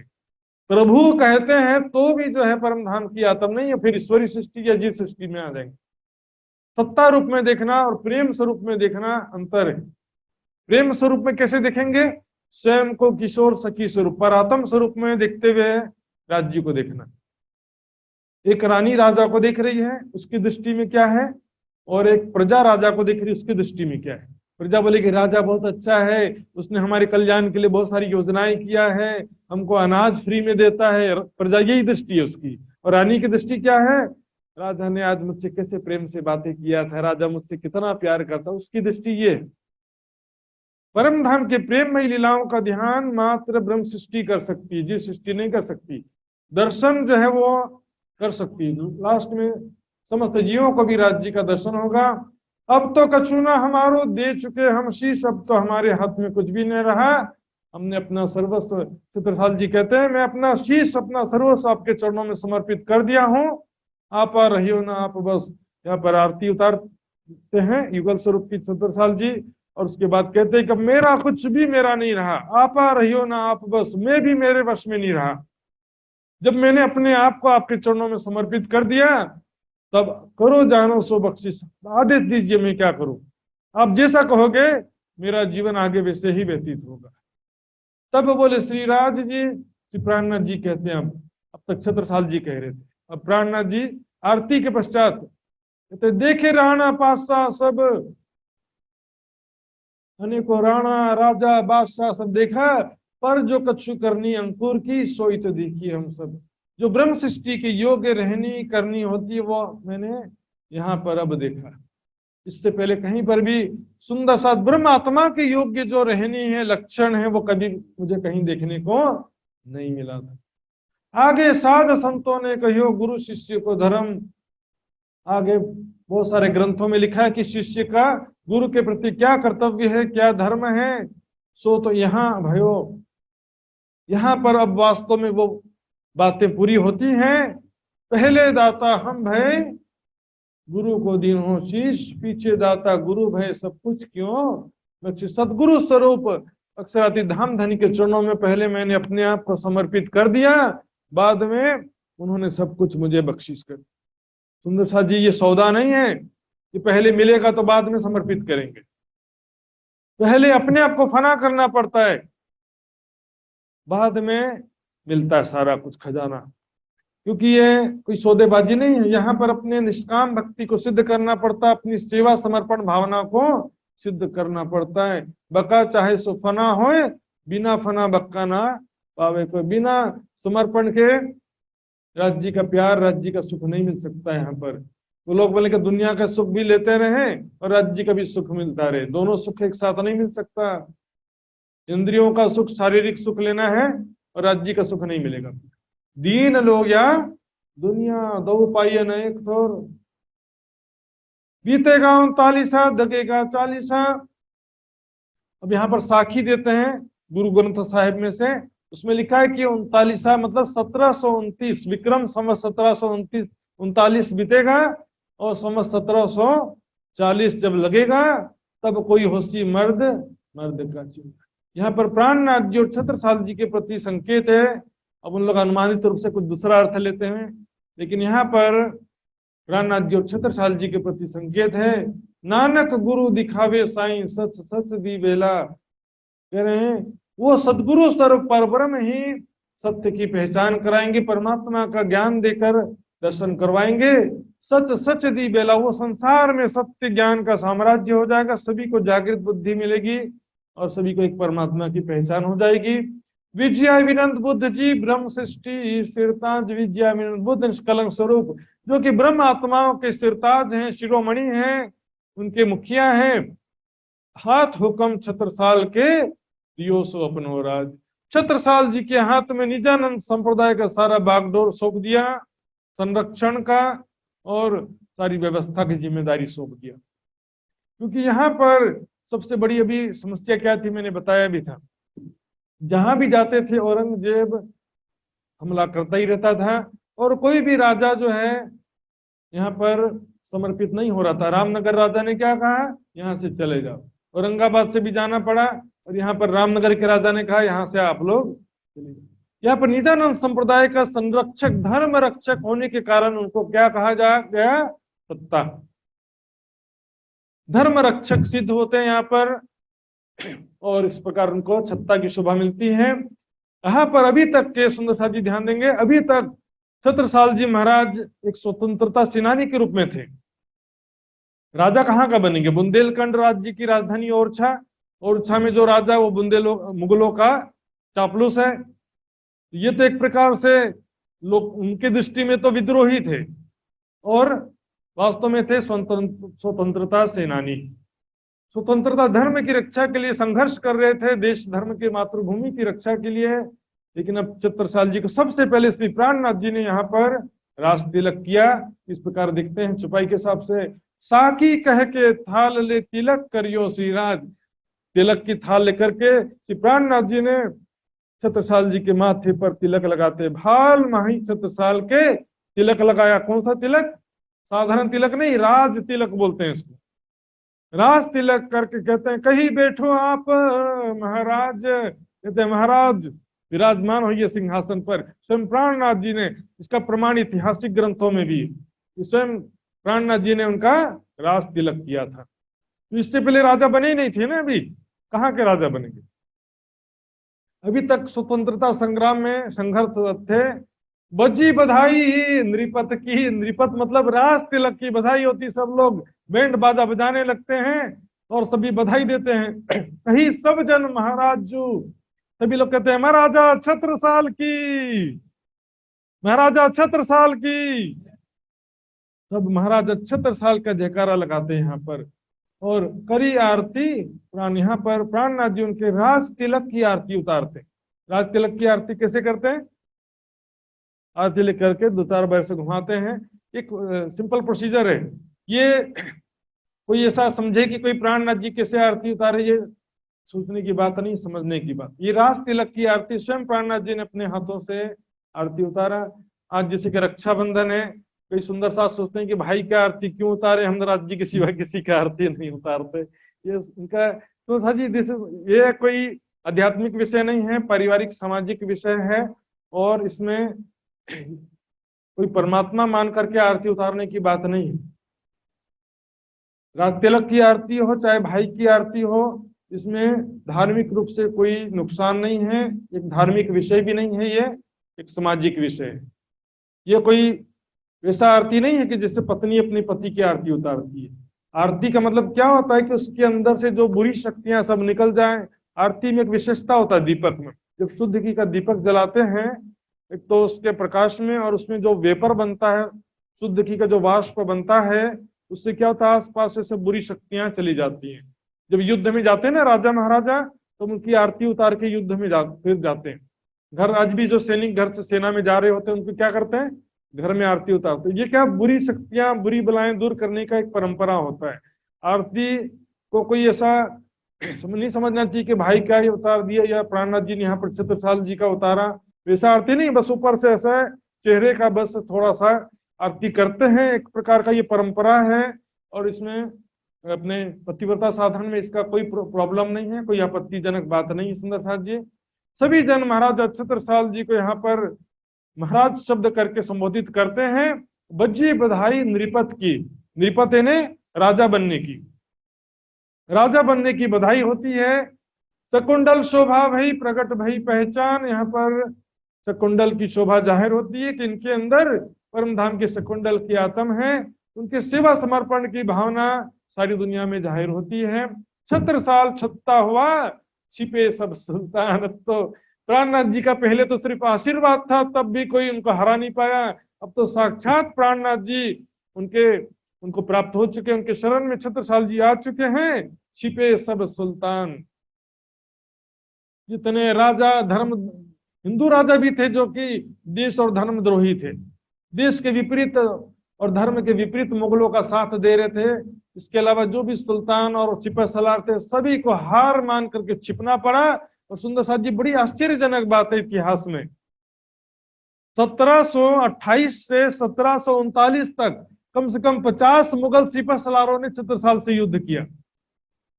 लेकिन प्राणनाथ जी जब से आए पन्ना जी में 1740 से 1751 के बीच में गिने चुने 3-4 ही सिपह सलार आए। उसमें भी एक रणमस्त खान प्रसंग आएगा, उसको भी भेजा था, वापस बुलवा लिया, भाई तेरे बस की बात नहीं, वापस आ जा। प्राणनाथ जी के साक्षात शक्ति राज्य की विराजमान है, छिपे सब सुल्तान। इस विषय में इतिहास में एक दोहा आता है, छत्ता न होतो तो सुन्नत होती सबन की। यदि छत्रसाल जी नहीं होते तो मुसलमान सारे हिंदुओं को मार मार के उनको सुन्नत कर देते और मुसलमान बना देते। ऐसे धर्म रक्षक भारत में और भी हैं, लेकिन यहाँ बुंदेलखंड में जैसी परिस्थिति थे, छत्रसाल जी महाराज जब 0 से स्टार्ट किया, वहां पर शिवाजी महाराज थे, लेकिन उनका एक राज्य था, शासन था, सैनिक था। वहां पर उनको इतना संघर्ष नहीं करना पड़ा जितना महाराजा छत्रसाल जी को संघर्ष करना पड़ा। पृथ्वीराज चौहान हो चाहे महाराणा प्रताप, जो भी हो, वो एक राजा थे, उनका एक सैनिक था, उनके पास राजकोष था। यहाँ तो 0 से स्टार्ट किए, कुछ भी नहीं था, माता पिता भी छूट गए थे। तो बहुत ही समझो कि 0 से स्टार्ट किया। इतना संघर्ष में जीवन किसी भी भारतीय इतिहास में किसी राजा का भी नहीं था। और इतना सफलता की ऊंचाई में जो पहुंचे, तो ये छत्रसाल जी महाराज जी ने जो किया, प्राणनाथ जी के आशीर्वाद से उन्होंने ये सब किया। आप दिखावत अपनी कही शकुंडल सोए, उन्होंने अपनी शोभा समर्पण रहनी को दिखाया, जिसके विषय में देवचंद जी ने भी कहा था। और गांव ने श्री राज को मेवा मिठाई पकवान, इस प्रकार से उनको बड़े प्रेम से भोजन भी आरोग आते हैं। इस तरह से ये पहला घर में लाने का जो उनको पधराने का प्रक्रिया था, लीला था, सुना हमने। इसी प्रकार से और बेर बुलाए, इस प्रकार से और भी कई बार छत्रसाल जी महाराज ने श्री प्राणनाथ जी को अपनी हवेली में बुलवाया था, लाया था। अगली बार क्या करते थे, एक तरफ आप उठाए सुखपाल को, एक तरफ से छत्रसाल जी उठाते थे, और एक तरफ ठकुरानी होई कुशाल, मंजली रानी में एक तरफ पालकी उठाती थी और एक तरफ छत्रसाल जी उठाते थे। अपनी अपनी भावना को सब पूरा करते थे। साथ जी मंजली रानी बोलती, मैंने तो पालकी उठाने के सिवा नहीं किया, मुझे भी करना है, चलो नेक्स्ट टाइम, अगली बार आए हैं तो स्वयं पालकी उठा करके ले आती थी। अपने आभूषण वस्त्र राजसी जितने आभूषणों का यहाँ पर नाम आता है, वो भी उनको स्वयं पहनाते थे। अपने हाथों से अंगूठी, अपने हार, लेकिन मैं काय का राजा, असली राजा तो यही है, अक्षराती धाम के धनी असली राजा हैं, मैं तो इनका सेवक को। मंजली रानी ने भी अपने आभूषण बाईजूराज जी को पहनाया। इस प्रकार से सेवा करते हैं। तन मन धन सो कियो सब निछावर, तन मन धन से अपना तन मन जीवन सर्वस्व निछावर कर दिया। हाथ जोड़ ठाड़े बेबस, हाथ जोड़ के खड़े रहते हैं, जो आज्ञा महाराज, जो आज्ञा धाम धनी, सेवा में समर्पित रहते हैं। इस कारण इनका नाम, इनको शोभा मिलती है अमीरुल मोमिन, अमीरुल मोमिनीन की शोभा मिलती है। जो सेवा सकुंडल करी अपने तन मन धन, अपना तन धन सौंपया तो कहिया अमीरुल मोमिन, अपना तन मन जीवन धामधनी के चरणों में समर्पित कर दिया। यहाँ पर सेवा के कारण से शोभा मिली महाराजा छत्रसाल जी को, लेकिन ज्ञान के दृष्टि में लालदास जी अग्रणी थे, सेवा के क्षेत्र में छत्रसाल जी अग्रणी थे। लेकिन ज्ञान और सेवा में सेवा को सर्वोपरि माना जाता है। सुंदर साथ जी, पहचान पूरी करी सेवे धनी कर धाम, इस प्रकार उनको धाम का धनी मानते हैं। इस बीच आसपास के जो राजा थे, छोटे छोटे राज्य थे, ओरछा, दतिया, चंदेरी, गढ़ा, जो राजाओं को पता चला कि प्राणनाथ जी ने छत्रसाल जी का राज तिलक कर दिया है, वो सब मिलकर एक लेटर लिखते हैं, पत्र लिखते हैं छत्रसाल महाराज को, ताना या हंसी उड़ाते हुए। लेकिन एक बैरागी महात्मा को अपने घर पे रख लिया और उनसे राज तिलक कराकर राजा बन गए। ऐसे भी कोई राजा बनता है क्या? जब तक हम चारों राजा मिल करके आपको राज तिलक नहीं करते हैं और आपको राजा नहीं मानते हैं, तब तक तुम राजा कैसे हो सकते हो? राखी एक बैरागी दर पे, लेके तिलक करायो घर में, ऐसे नृप तुम हो कैसे? ऐसे नृप यानी राजा तुम हो कैसे? कैसे राजा हो सकते हो? तब छत्रसाल जी महाराज उनका जवाब लिखते हैं, चिट्ठी लिखते हैं। बहुत ही ध्यान से सुनेंगे, बहुत ही महत्वपूर्ण आनंददायक शब्द है सुंदर साथ जी। पूर्ण ब्रह्म सहित श्री श्यामा, चले आए मेरे निज धामा। श्री श्यामा जी सहित पूर्ण ब्रह्म मेरे निज घर पर आए हैं। कली मल मेटन आज्ञा की नहीं, गेल परोक्ष हाथ में दे नहीं। कली की जो मायावी बुद्धि है उसको समाप्त करने का मुझे आज्ञा दिया है, और आत्मिक मार्ग निजानंद मार्ग का जिम्मेदारी मुझे सौंपा है। हाथ शीश मेरे उन दिन हो, तिलक भाल दे अपनों किन हो। मेरे माथे पर तिलक लगाकर उन्होंने अपना बना लिया मुझे। प्रभु की करी मिटत है नाही, प्रभु का किया हुआ कभी मिटता नहीं।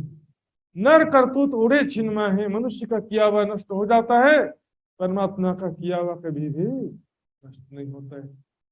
इस प्रकार यहाँ पर 3 साल व्यतीत हो जाते हैं।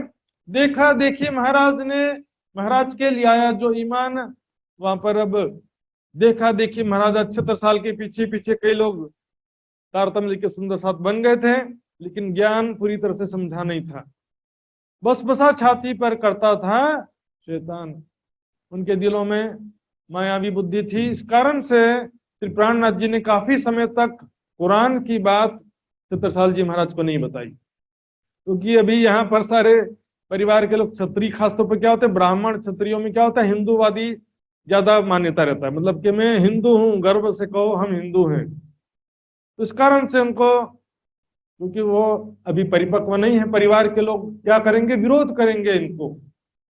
छत्रसाल जी तो समर्पित हो जाएंगे, लेकिन परिवार के सदस्य सब विरोध करेंगे, इसलिए बात छिपाई कुरान की। कुरान की बात अभी छिपाया था कि कुरान में भी हमारी बातें लिखी है, अभी तक नहीं बताया था। तब एक दिन क्या हुआ, प्राणनाथ जी, लालदास जी और 2-4 सुंदर साथ मिलकर बंगले में कोने में एकांत में बैठ करके कुरान की चर्चा कर रहे थे। तभी वहां पर पहुंच गए महाराज। छत्रसाल अचानक से एक दिन देखा, अरे क्या बात है, ऐसे गुप्त रूप से क्यों बैठे हैं प्राणनाथ जी और ये सुंदर साथ, ऐसे क्या गुप्त वाचन कर रहे हैं? तब लालदास जी को इशारा करके बुलाया। शिष्टाचार सुंदर साथ जी, कोई बात करें तो बीच में नहीं घुसा जाता है। एकांत में बात कर रहे हैं तो कोई बात होगी तब तो ऐसी बात कर रहे हैं ना, समझदारी इसी में है। लालदास जी को इशारा करके बुलाया, उनसे कहते तुम कहाँ गुप्त वाचत हो, तुम क्या गुप्त वार्ता कर रहे हो, क्या ज्ञान की बातें कर रहे हो जो हमको नहीं सुनाना चाहते? तब लालदास जी कहते हैं हमको हुक्म ना है, प्राणनाथ जी का भी आदेश नहीं है, पहले उनसे मैं पूछ कर अनुमति लेता हूँ, तब मैं आपको बताऊंगा कि हम क्या बातें कर रहे थे, क्या ज्ञान चर्चा कर रहे थे, उसके बाद बताऊंगा। तब लालदास जी ने प्राणनाथ जी के समक्ष जा करके बताया कि छत्रसाल महाराज जी ने हमें इस प्रकार से देख करके पूछ रहे हैं कि हम क्या गुप्त वार्ता कर रहे हैं। तब प्राणनाथ जी कहते हैं छत्रसाल महाराज को यहीं बुला लाओ, मैं खुद उनको बताऊंगा।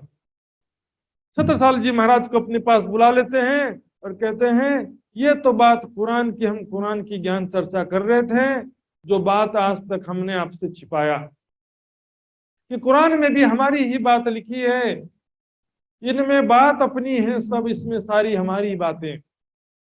मोहम्मद साहब कुरान ले आए, सो सब अपनो सबब। पर सुंदर साथ में भी कुछ हिंदूवादी विचारधारा के लोग बोले कुरान की चुपाइयों को वाणी से निकाल दो, कुछ ऐसा बोलेंगे। कुछ बोलेंगे कुरान में तो क्या है 10-12 हरफे मुक्तात हैं बस, और कुछ नहीं है। ये लोग भी उससे कम नहीं है। वाणी में यदि हकीकत के 30,000 हर्फ नहीं है ऐसा कहते हैं, बोले कि शरीयत के हैं 30,000 और तरीकत के 30,000 ऐसा कहेंगे, हकीकत के नहीं है। तो क्या प्राणनाथ जी तरीकत के 30,000 हर्फों का रहस्य खोल रहे हैं यहाँ पर? कितने बार छुपाई आ गया अभी तक में सुंदर साथ जी हमने देखा। यहाँ में हमारी बात है सब, हमारी सारी बातें हैं। सुंदर साथ जी स्पष्ट रूप से वाणी वितक कह रही है, और कुरान के ऐसे सैकड़ों प्रमाण जो हैं मैंने भी अपनी वितक टीका में रखा, कम से कम 100 से ज्यादा आयतें रखा इस वितक टीका में। सुना सुनाया वही 4 आयतें पुरानी किताबों से लेकर के छापे जा रहे थे। नया कुछ मंथन स्टडी करना ही नहीं है। बाइबल का 2-3 वर्सेस ले लिया और कुरान का 3-4 आयतें वही लिखे जा रहे थे बस। सो सब अपनो सबब, यहाँ पर जहां पर भी देखेंगे, दिल्ली में जब लाल गोवर्धन गए वहां पर भी क्या कहा, काजी मौलवी पास गए तो बोले इसमें सारी हमारी बात है। तफसीर हुसैनी आए, उसको पढ़ा सुना, इसमें हमारी बात है सब। यहाँ पर इब्राहिम जो मंदसौर में कुरान का टीका करवाते हैं वहां पर भी कहते हैं यहाँ में सारी हमारी बात है। अलीफ लाम मीम पहले सिपारे से लेकर के अंतिम सिपारे आम तक सब हमारी बातें हैं, स्पष्ट रूप से वाणी में कह दिया है। तरीकत के 30,000 हर्फ क्यों संकेतों में लिखेंगे? तरीकत कोई संकेतों में लिखने की बात होती है? दिल से खुदा को याद करो, इसमें क्या संकेत करना है? अर्श आदम का संकेत होता है, परम धाम के विषय में संकेत होता है, मोमिनों के विषय में, कयामत की निशानियों के विषय में, आखिरत के विषय में संकेत कर सकते हैं। तरीकत के विषय में थोड़ी कोई संकेत होता है। क्या मैं अपनी वितक सब है श्री देवचंद जी को मेरो तेरो नाम, इसमें हमारी सारी बात लिखी है। श्री देवचंद जी की बात भी ईसर अल्लाह करके वहां लिखा गया है, और मुझे वहां पर किसी जगह मूसा पैगंबर लिखा है, किसी जगह और दूसरे कई तरीके से वहां पर नाम लिखा है। यहिया पैगंबर लिखा हुआ है, जकरिया पैगंबर लिखा हुआ है, ऐसे इमाम मेहदी के रूप में लिखा है। छत्रसाल जी को कल ही हमने देखा, क्या लिखा था? हारून।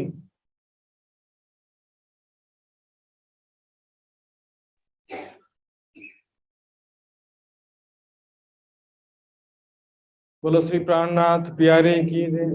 तो श्री प्राणनाथ जी ने जैसे ही बताया छत्रसाल जी को कि इसमें सारी हमारी बातें लिखी कुरान में, लेकिन औरंगजेब बादशाह और उनके सैनिक और दरबारी इस ज्ञान को प्रचार करने में लगातार बाधा डालते रहते हैं। ये बात सुनत महाराज को जोश जो बढ़ियो जोर, उनके अंदर बहुत ज्यादा जोश उत्साह आ जाता है। ये वस्त्र प्रकट करके करो खेल में शोर, बड़ो श्री प्राणनाथ प्यारे की, ये ब्रह्म ज्ञान सारी दुनिया में जाहिर करके खेल में हंगामा मचा दो। बात हमारे घर की क्यों छिपावे हम? हमारे घर की बात क्यों डर डर के छिपाना है? ये मुसलमान हमें कहाँ करें, क्या कर लेंगे हमारा? छुपाई में लिखा, अपने मन से नहीं कह रहा हूं मैं।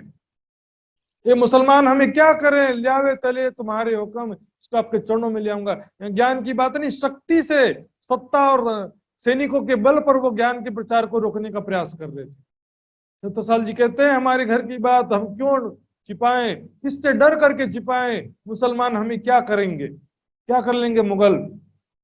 बांधी तलवार साहसों सो तुम्हारे चाकर होए, कि देखिए ये शब्द क्यों कह रहे हैं, मुसलमान हमें क्या करें? क्योंकि लगातार हर जगह, रामनगर में देखा, उदयपुर में देखा, औरंगजेब श्री जी के चरणों में आने की बात तो सपने में भी नहीं है, लेकिन मिलने के बाद भी, यदि मिलेगा कब? यदि इसको ज्ञान सुना होगा तब तो औरंगजेब श्री जी से मिला होता ना। ज्ञानी वार्ता नहीं हुआ, या सुंदर साथ से ज्ञान वार्ता हुआ।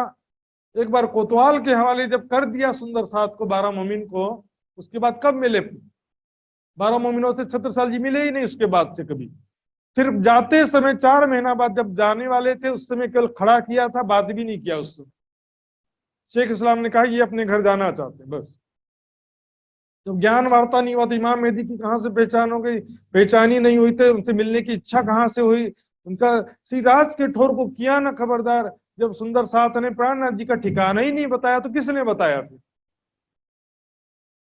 तो सुंदर साथ जी सारी क्या करते हैं, कुछ बातें वितक का लिया, कुछ बातें वृतांत मुक्तावली से लिया, कुछ अपने मन से जोड़ दिया। काहू का ईट काहू का रोड़ा, भानुमती ने कुनबा जोड़ा। वृतांत मुक्तावली में सारा किस्सा दूसरा कर दिया, कहानी ही बदल दिया। वहां पर बोले 2 सुंदर साथ गए थे, तब भी उन्होंने ज्ञान वार्ता किया था, औरंगजेब को ज्ञान सुनाया था गुसल खाने प्रसंग में। फिर 12 मोमिन गए, फिर से ज्ञान वार्ता किया था। कसाला, गुस्सा होना, छोटी पत्री, बड़ी पत्री सब हटा दिया वहां पर। तो इसका क्या मनगढ़ंत अपना जोड़ दिया इसकी जगह। बोले सुंदर साथ ने शेख वाजिद कलंदर के तकिए में गए थे, तो शेख वाजिद ने उनकी मुलाकात करवाया था। शेख वाजिद कब प्राणनाथ जी के चरणों में आया ये तो बताओ जरा, और उनको प्राणनाथ जी का ठिकाना कहाँ से पता चला, और औरंगजेब ने कब ज्ञान वार्ता किया। यहाँ पर कितने जगह हमने सुना, अभी रामनगर के प्रसंग में ही सुना था, देखत ही गल जाएंगे आमने दो हमारी नजर। प्राणनाथ जी कहते चर्चा सुन करके हमारे सामने आते ही वो गल जाएंगे। यदि पहले चर्चा सुना था तो पहले क्यों नहीं गला वो, पहले नहीं गला था। इसलिए यहाँ पर सभी हिंदू राजाओं का आह्वान करने का कारण भी यही है कि सत्ता के जोर पर वो सत्य ज्ञान को छिपाने का प्रयास कर रहे थे। इसलिए औरंगजेब भी कम नहीं था, समझ लो कि औरंगजेब ने कुछ नहीं किया, दरबारियों ने किया है, गलत बात है बिल्कुल। औरंगजेब ने सत्ता के लालच में ऐसा किया। कल ही मैंने शुक्राना के प्रसंग में बताया था, वहां पर स्पष्ट उपाय थी कि यदि इमाम मेहदी हिंदू बैरागी के तन में इमाम मेहदी के चरणों में आ जाएंगे तो बादशाहत छूट जाएगी। इस कारण उसने बादशाहत के लालच में प्राणनाथ जी के चरणों में नहीं आया। ज्ञान वार्ता ही नहीं सुना तो चरणों में आने की बात तो दूर की। बांधी तलवार साहसों सो तुम्हारे चाकर होए, औरंगजेब के खिलाफ तलवार उठा लेते हैं छत्रसाल जी, सो तुम्हारे चाकर होए, चरणों में ले आऊंगा, क्या करेगा वो। हक हादी मोमिन बिना और न देखे कोई। इस प्रकार साथ में छत्रसाल जी ये भी कहते हैं कि ये ज्ञान सुन करके जो हिंदू मुस्लिम वेद कतिब के एकीकरण का ज्ञान सुन करके जो प्राणनाथ जी के चरणों में आएगा, 70 साल तीनों पर तन मन धन कुर्बान। उस सुंदर साथ के ऊपर भी 70 साल जी तन मन धन से कुर्बान रहेगा। तो ये हिंदू मुस्लिम एकीकरण का ज्ञान सुनकर प्राणनाथ जी के चरणों में आएगा तो 70 साल जी उसके ऊपर भी तन मन जीवन से कुर्बान रहेंगे। तब इनके समर्पण को देखते हुए श्री प्राणनाथ जी ने उनको यहाँ पर बड़ा क़यामतनामा किताब में सत्ता की छाप रखा, उनको किताब की शोभा प्रदान किया। बड़ा क़यामतनामा किताब के प्रत्येक प्रकरण में अंतिम चौपाई में सत्ता की छाप है। छत्ता कहे मगज मुसाफ, छत्ता महामत कहे की जगह क्या है, छत्ता कहे, उनको छत्ता की शोभा प्रदान करते हैं, धर्म रक्षक की शोभा प्रदान करते हैं। अब ये बात जैसे पहले डर था ना वैसे ही हुआ। राजा के घर में छत्रसाल जी के परिवार में किसी को विश्वास नहीं हुआ, ऐसे कैसी बात कर रहे हैं, हिंदू बैरागी होकर कहते हैं हम कुरान के हिसाब से इमाम मेहदी हैं, कैसे पॉसिबल है, संभव नहीं, हम नहीं मानते। पर्चो लीजिए, इनको परीक्षा लिया जाए, ये हिंदू वांसी के ऊपर हिंदू होकर कुरान की चर्चा क्यों कैसे करते हैं, इनकी बात सच है कि झूठ है, इसका परीक्षा लेना चाहिए। तो सुंदर साहब जी यहाँ पर परीक्षा लेने के उद्देश्य से बलदीवान महाराज जी कुछ काजियों और पंडितों को आमंत्रित करते हैं पन्ना जी में। तो सबसे पहले महोबा शहर है नजदीक में, वहां से काजी अब्दुल रसूल को बुलाते हैं, जो कि बहुत बड़े विद्वान भी थे, आलिम फाजिल थे। मोहबे के काजी अब्दुल रसूल को यहाँ पर बुलाते हैं। 3 सेती चर्चा भाई कुरान की मकबूल, कुरान के विषय में ज्ञान चर्चा होती है, प्रश्नोत्तरी होता है।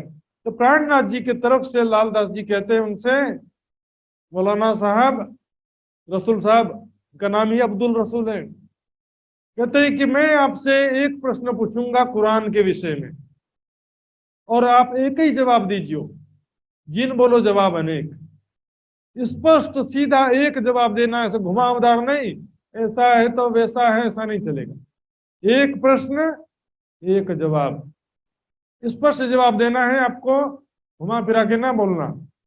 तब अब्दुल रसूल कहते हैं, लगता है तुम्हें मेरे बारे में कुछ मालूम नहीं है, मुझे ऐसा वैसा विद्वान समझ लिया है, तुम ही हो पूछो तो, मेरे बारे में तुमको कुछ पता नहीं है लगता है। मेरे आगे कुरान की कोई मार ना सके दम, किसी की हिम्मत नहीं है कि मेरे सामने कुरान के विषय में बात कर सके। कुरान तमाम तफसीर मुझको रहे याद, कुरान की तमाम टीकाएं व्याख्याएं मुझे याद है, फलाना विद्वान ने क्या टीका किया, दूसरे किसी विद्वान ने क्या टीका किया है, मौलाना कमालुद्दीन हुसैन ने क्या टीका किया है, सभी की टीका मुझे याद है, छोटा मोटा नहीं हूँ, बस अरबी सिक्के नहीं आ गया यहाँ तक। मुझ से थी कई खलक पढ़ के पहुंची मुराद, और मेरे से तालीम प्राप्त कर करके बड़े बड़े ओहदे पर बैठे हैं, काजी मौलवी बन करके बैठे हैं। ऐसे कितने लोगों को मैंने तालीम देख करके काजी मौलवी बना दिया है, मैं छोटा मोटा काजी नहीं हूँ।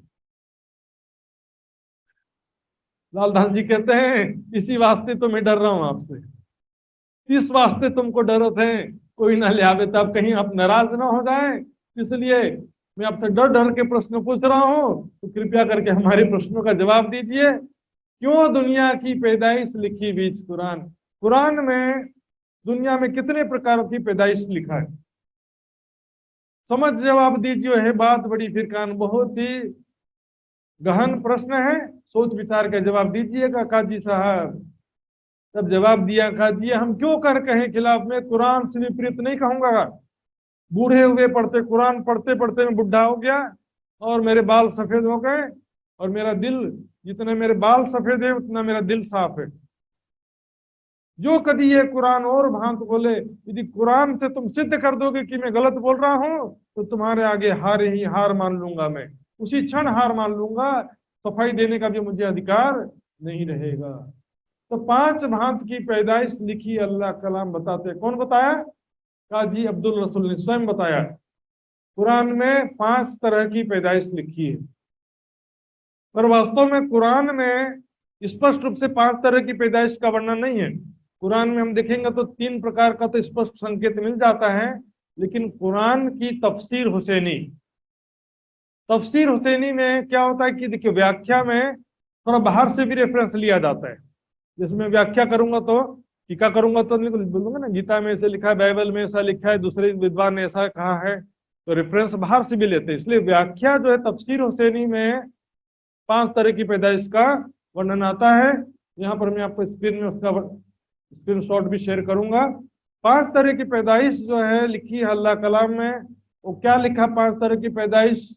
तिलकर रसूल सिपारे में लिखा है। तीसरा सिपारा है जो तिलकर रसूल नाम है उसका, उसमें लिखा है। क्या लिखा है जरा देखेंगे, तफसीर हुसैनी में देखेंगे, और उसके पश्चात हम यहाँ भी देखेंगे।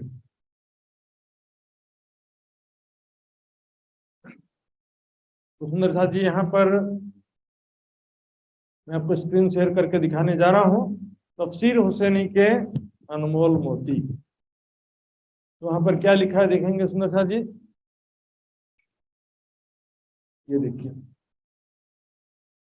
तिलकर रसूल का तफसीर हुसैनी के अनमोल मोती में लिखा है, यहाँ पर दिखेंगे,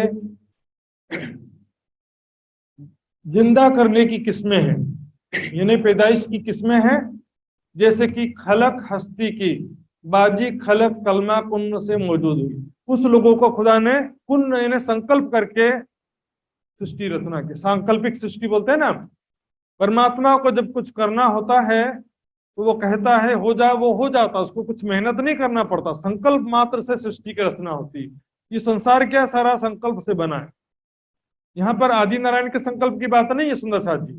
आदि नारायण तो सृष्टि रचना के बाद में संकल्प हुआ ना। मूल रूप से नॉर्मली अक्षर ब्रह्म संकल्प लेते हैं, लेकिन इस ब्रह्मांड में राजी महाराज ने संकल्प करके ये सृष्टि की रचना किया है। इस ब्रह्मांड में अक्षर ब्रह्म भी फरामोशी में है। तो पहली जो सृष्टि है कुन्न से, जो सांकल्पिक सृष्टि है। फिर क्या लिखे, बाज को खुदा ने एक हाथ से और बाज को 2 हाथों से। बाज मतलब कुछ लोगों, कुछ को एक हाथ से बनाया है और कुछ को 2 हाथों से बनाया है, और कुछ को पहले ही हस्ती में लाया। वो अनादिकाल से है ब्रह्म सृष्टि, जिसको बोलते हैं मूल इब्तदाई। और बाजों को मखलूकात के सबब से बना पैदा किया। मखलूत बोलते हैं शॉर्ट में, मखलूत यानी प्रजा, जनता, आम खलक। तो मखलूत के सबब से पैदा किया यानी कि ईश्वरी सृष्टि, इसको बोलते हैं नूर खिलकत। यहाँ पर जो शब्द हैं इसको हम तारतम ज्ञान से सब समझेंगे और वाणी की चुपाइयों से इसकी व्याख्या को समझेंगे बाद में। पहले ये जब बताया उन्होंने, तब सुंदर साहब ने पूछा कि 5 जो सृष्टि है तुम इसमें से कौन से सृष्टि के हो? तब उनका जवाब नहीं आता है, क्योंकि देखेंगे सुंदर साहब जी, 5 सृष्टि जो लिखा है, पूर्ण सृष्टि मतलब क्या है? जीव सृष्टि, जो परमात्मा के संकल्प से उत्पन्न होती है। और इसके बाद जो 1 हाथ और 2 हाथ की सृष्टि क्या है, तो चुपाइयां इसमें जवाब देती है। वाणी की चुपाइयों में लिखा है सुंदर साहब जी, एक स्वरूप कहिया 1 हाथ, बसरी सूरत को 1 हाथ की पैदाइश कहा गया। बसरी सूरत का 1 स्वरूप कहिया 1 हाथ, 2 हाथ स्वरूप मिले 2 साथ। 2 हाथ की पैदाइश कौन है? श्री मलकी सूरत और हक्की सूरत। रसूल रूहल्ला ईमान 1 स्वरूप तीनों विधनाम।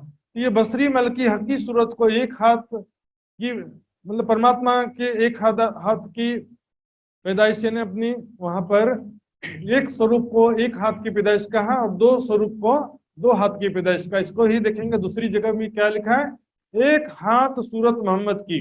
एक हाथ की पैदाइश क्या है, मोहम्मद की बसरी सूरत, और दूसरे दो हाथ सूरत दोए। दूसरे जो दो सूरतें हैं मलकी सूरत और हक्की सूरत, वो दो हाथ से उत्पन्न हुए हैं।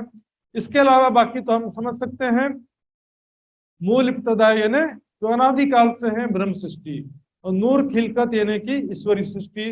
ये 5 प्रकार की पैदाइश लिखा है तफसीर हुसैनी में। कुरान में 3 प्रकार की सृष्टि का तो एकदम क्लियर वर्णन है, जैसे कि लिखा है सूरह कद्र में फरिश्ते और रूहें अपने रब के हुक्म से उतरते हैं। यहाँ पर फरिश्ते यानी ईश्वरी सृष्टि और रूहें यानी ब्रह्म सृष्टि कहा गया है।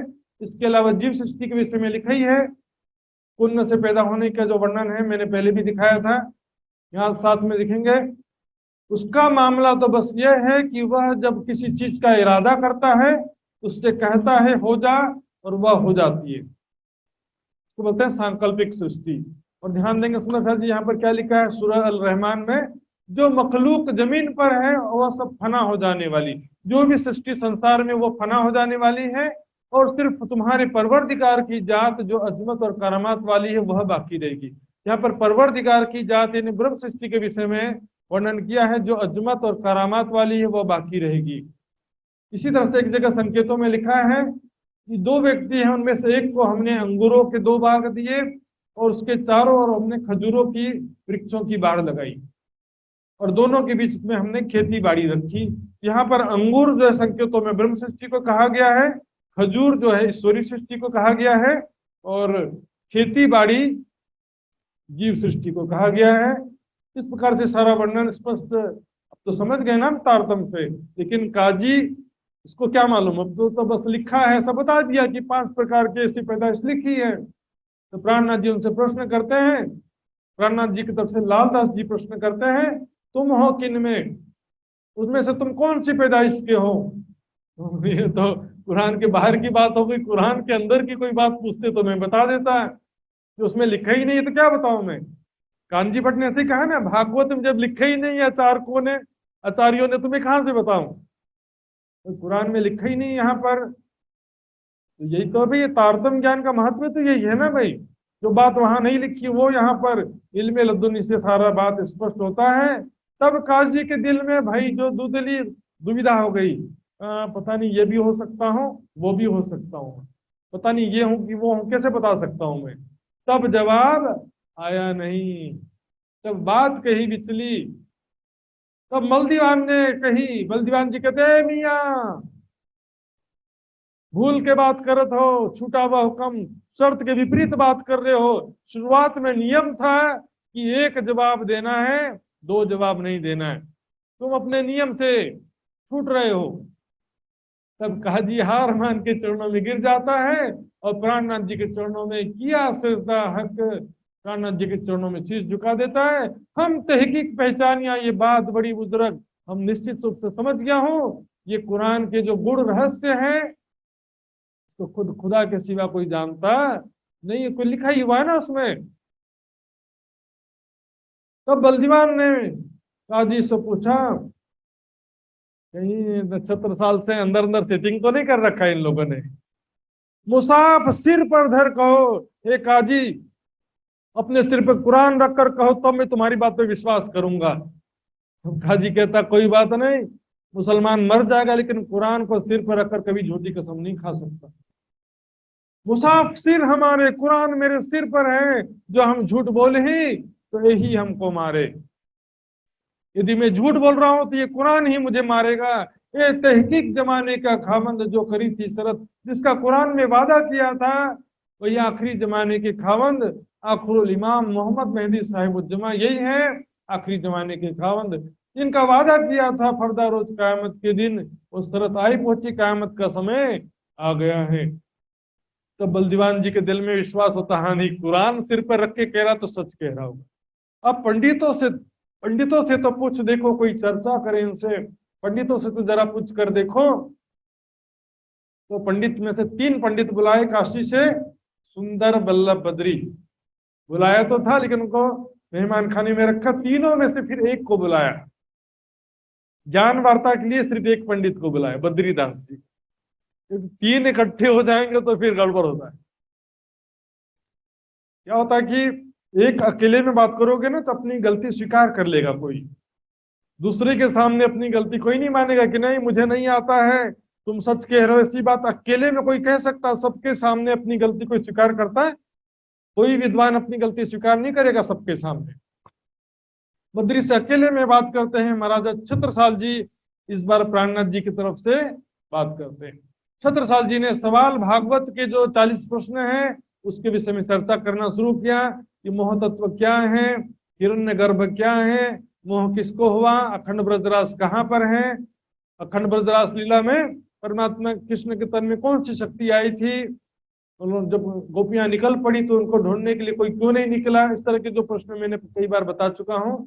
तब बद्रीदास कहते हैं ये तो बात श्री कृष्ण की होई ना बिना भगवान, श्री कृष्ण लीला के रहस्य वही बता सकता है जिसने कृष्ण तन में लीला किया था, वही परमात्मा जिसने कृष्ण के तन में लीला किया था, उसकी बिना कोई बता सकता।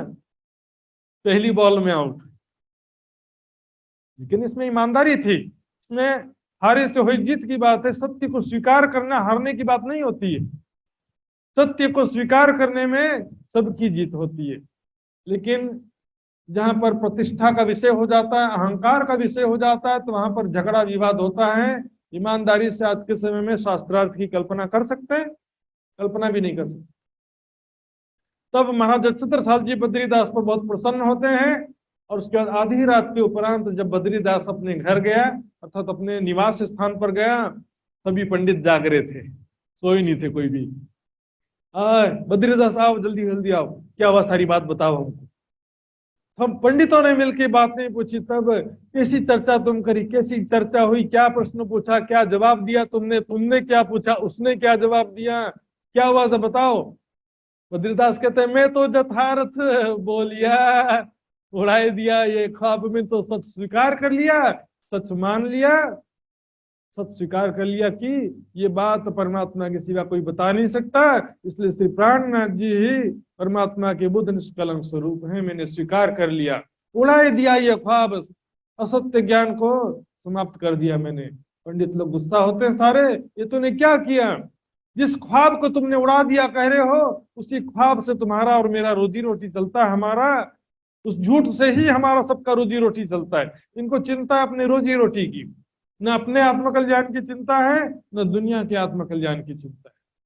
फिटकार सबों ने दी, क्यों ना गई तुम मर, बद्रीदास तुम मर क्यों नहीं गए, तुमने सिर्फ अपने पेट पे लात नहीं मारा, हम सबके पेट पे लात मार दिया, हमको कौन पूछेगा, कौन दक्षिणा देगा।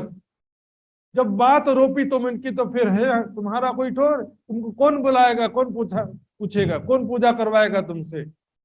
जब तुमने उनकी बात की पुष्टि कर दी, रोपी मतलब पुष्टि कर दिया, उनके बात का समर्थन कर दिया, तो सब लोग उन्हीं को बुलाएंगे ना, फिर तुमको कौन बुलाएगा। अब मारो उल्टाए के, अब हम जैसा बोल रहे वैसा करो, हम तुमको प्रश्न बना करके देते हैं और दोबारा जाओ और बोलो कि फिर से मुझे ज्ञान चर्चा करना है। रात भर में बैठकर पंडित लोगों ने मिल करके जल्दबाजी में उल्टे पुल्टे प्रश्न बनाए और जाकर के कहा सुबह जाओ, और जाना किसके पास, ना पहले बलदीवान के पास जाना। छत्रसाल जी तो तुझे एक थप्पड़ मार के भेज देंगे, उसके पास ना जाना। तो बलदीवान जी के पास में गए बद्रीदास जी सारा प्रश्न लेकर के, और रात में मेरा स्वास्थ्य ठीक नहीं था, मैं ठीक से प्रश्न समझ नहीं सका था, वो सारे भागवत के प्रश्न उनका जवाब मुझे आता है, और मैं भी कुछ प्रश्न लेकर के आया हूं, इसका भी प्रश्न का जवाब मुझे पूछना है, अर्थात दोबारा फिर से मैच कराया जाए,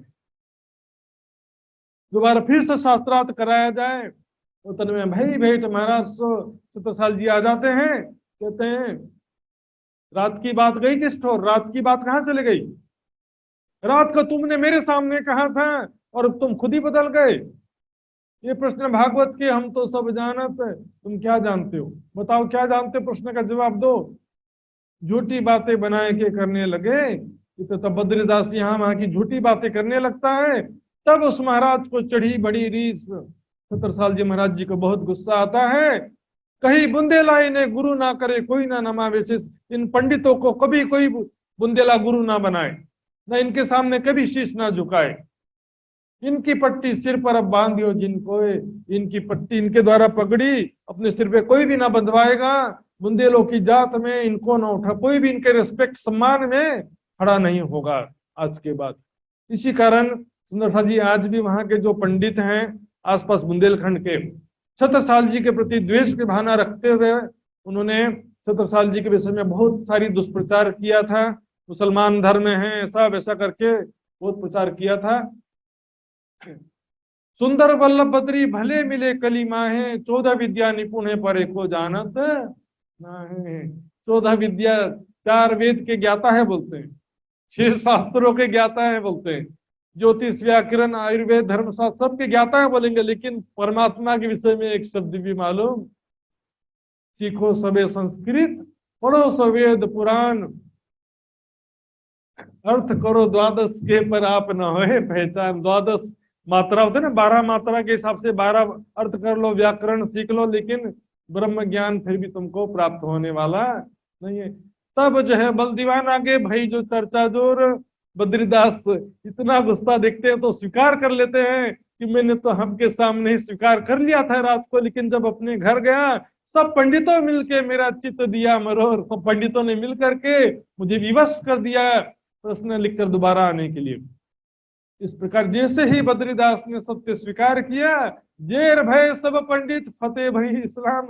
यहाँ पर निजानंद संप्रदाय सत्य ज्ञान की जीत हो जाती है और तुरंत ही सभी पंडितों की हार हो जाती है, क्योंकि जैसे स्वीकार किया ना कि सब पंडितों ने मिलकर के मुझे दोबारा भेजा, तो सारा झूठ उनका सामने आ जाता है। इस प्रकार यहाँ पर पंडितों के द्वारा और मौलियों के द्वारा सत्य की पहचान होती है। सुंदर साथ जी, तो यहाँ पर अभी समय हमारा पूरा हो चुका है। आगे का प्रसंग हम देखेंगे किस प्रकार से वहां पर सुंदर साथ प्राणनाथ जी के खर्चे के विषय में सबके मन में संशय होता है, और सेवा कहाँ से आती थी पता चला जब छत्रसाल जी को, तो कितना वो दुखी होते हैं। फिर आगे सेवा की व्यवस्था कैसे होती है और किस प्रकार इस दरमियान जो धर्मद्रोही देशद्रोही हिंदू राजाओं से युद्ध होता है और मुगलों के सिपह सलारों से युद्ध होता है, वो सारा प्रसंग हम कल विस्तार से सुनेंगे। तो आइए सुंदर साथ जी चुपाई दोहराते हैं। बोलो श्री प्राणनाथ प्यारे की जय। जेर भय सब पंडित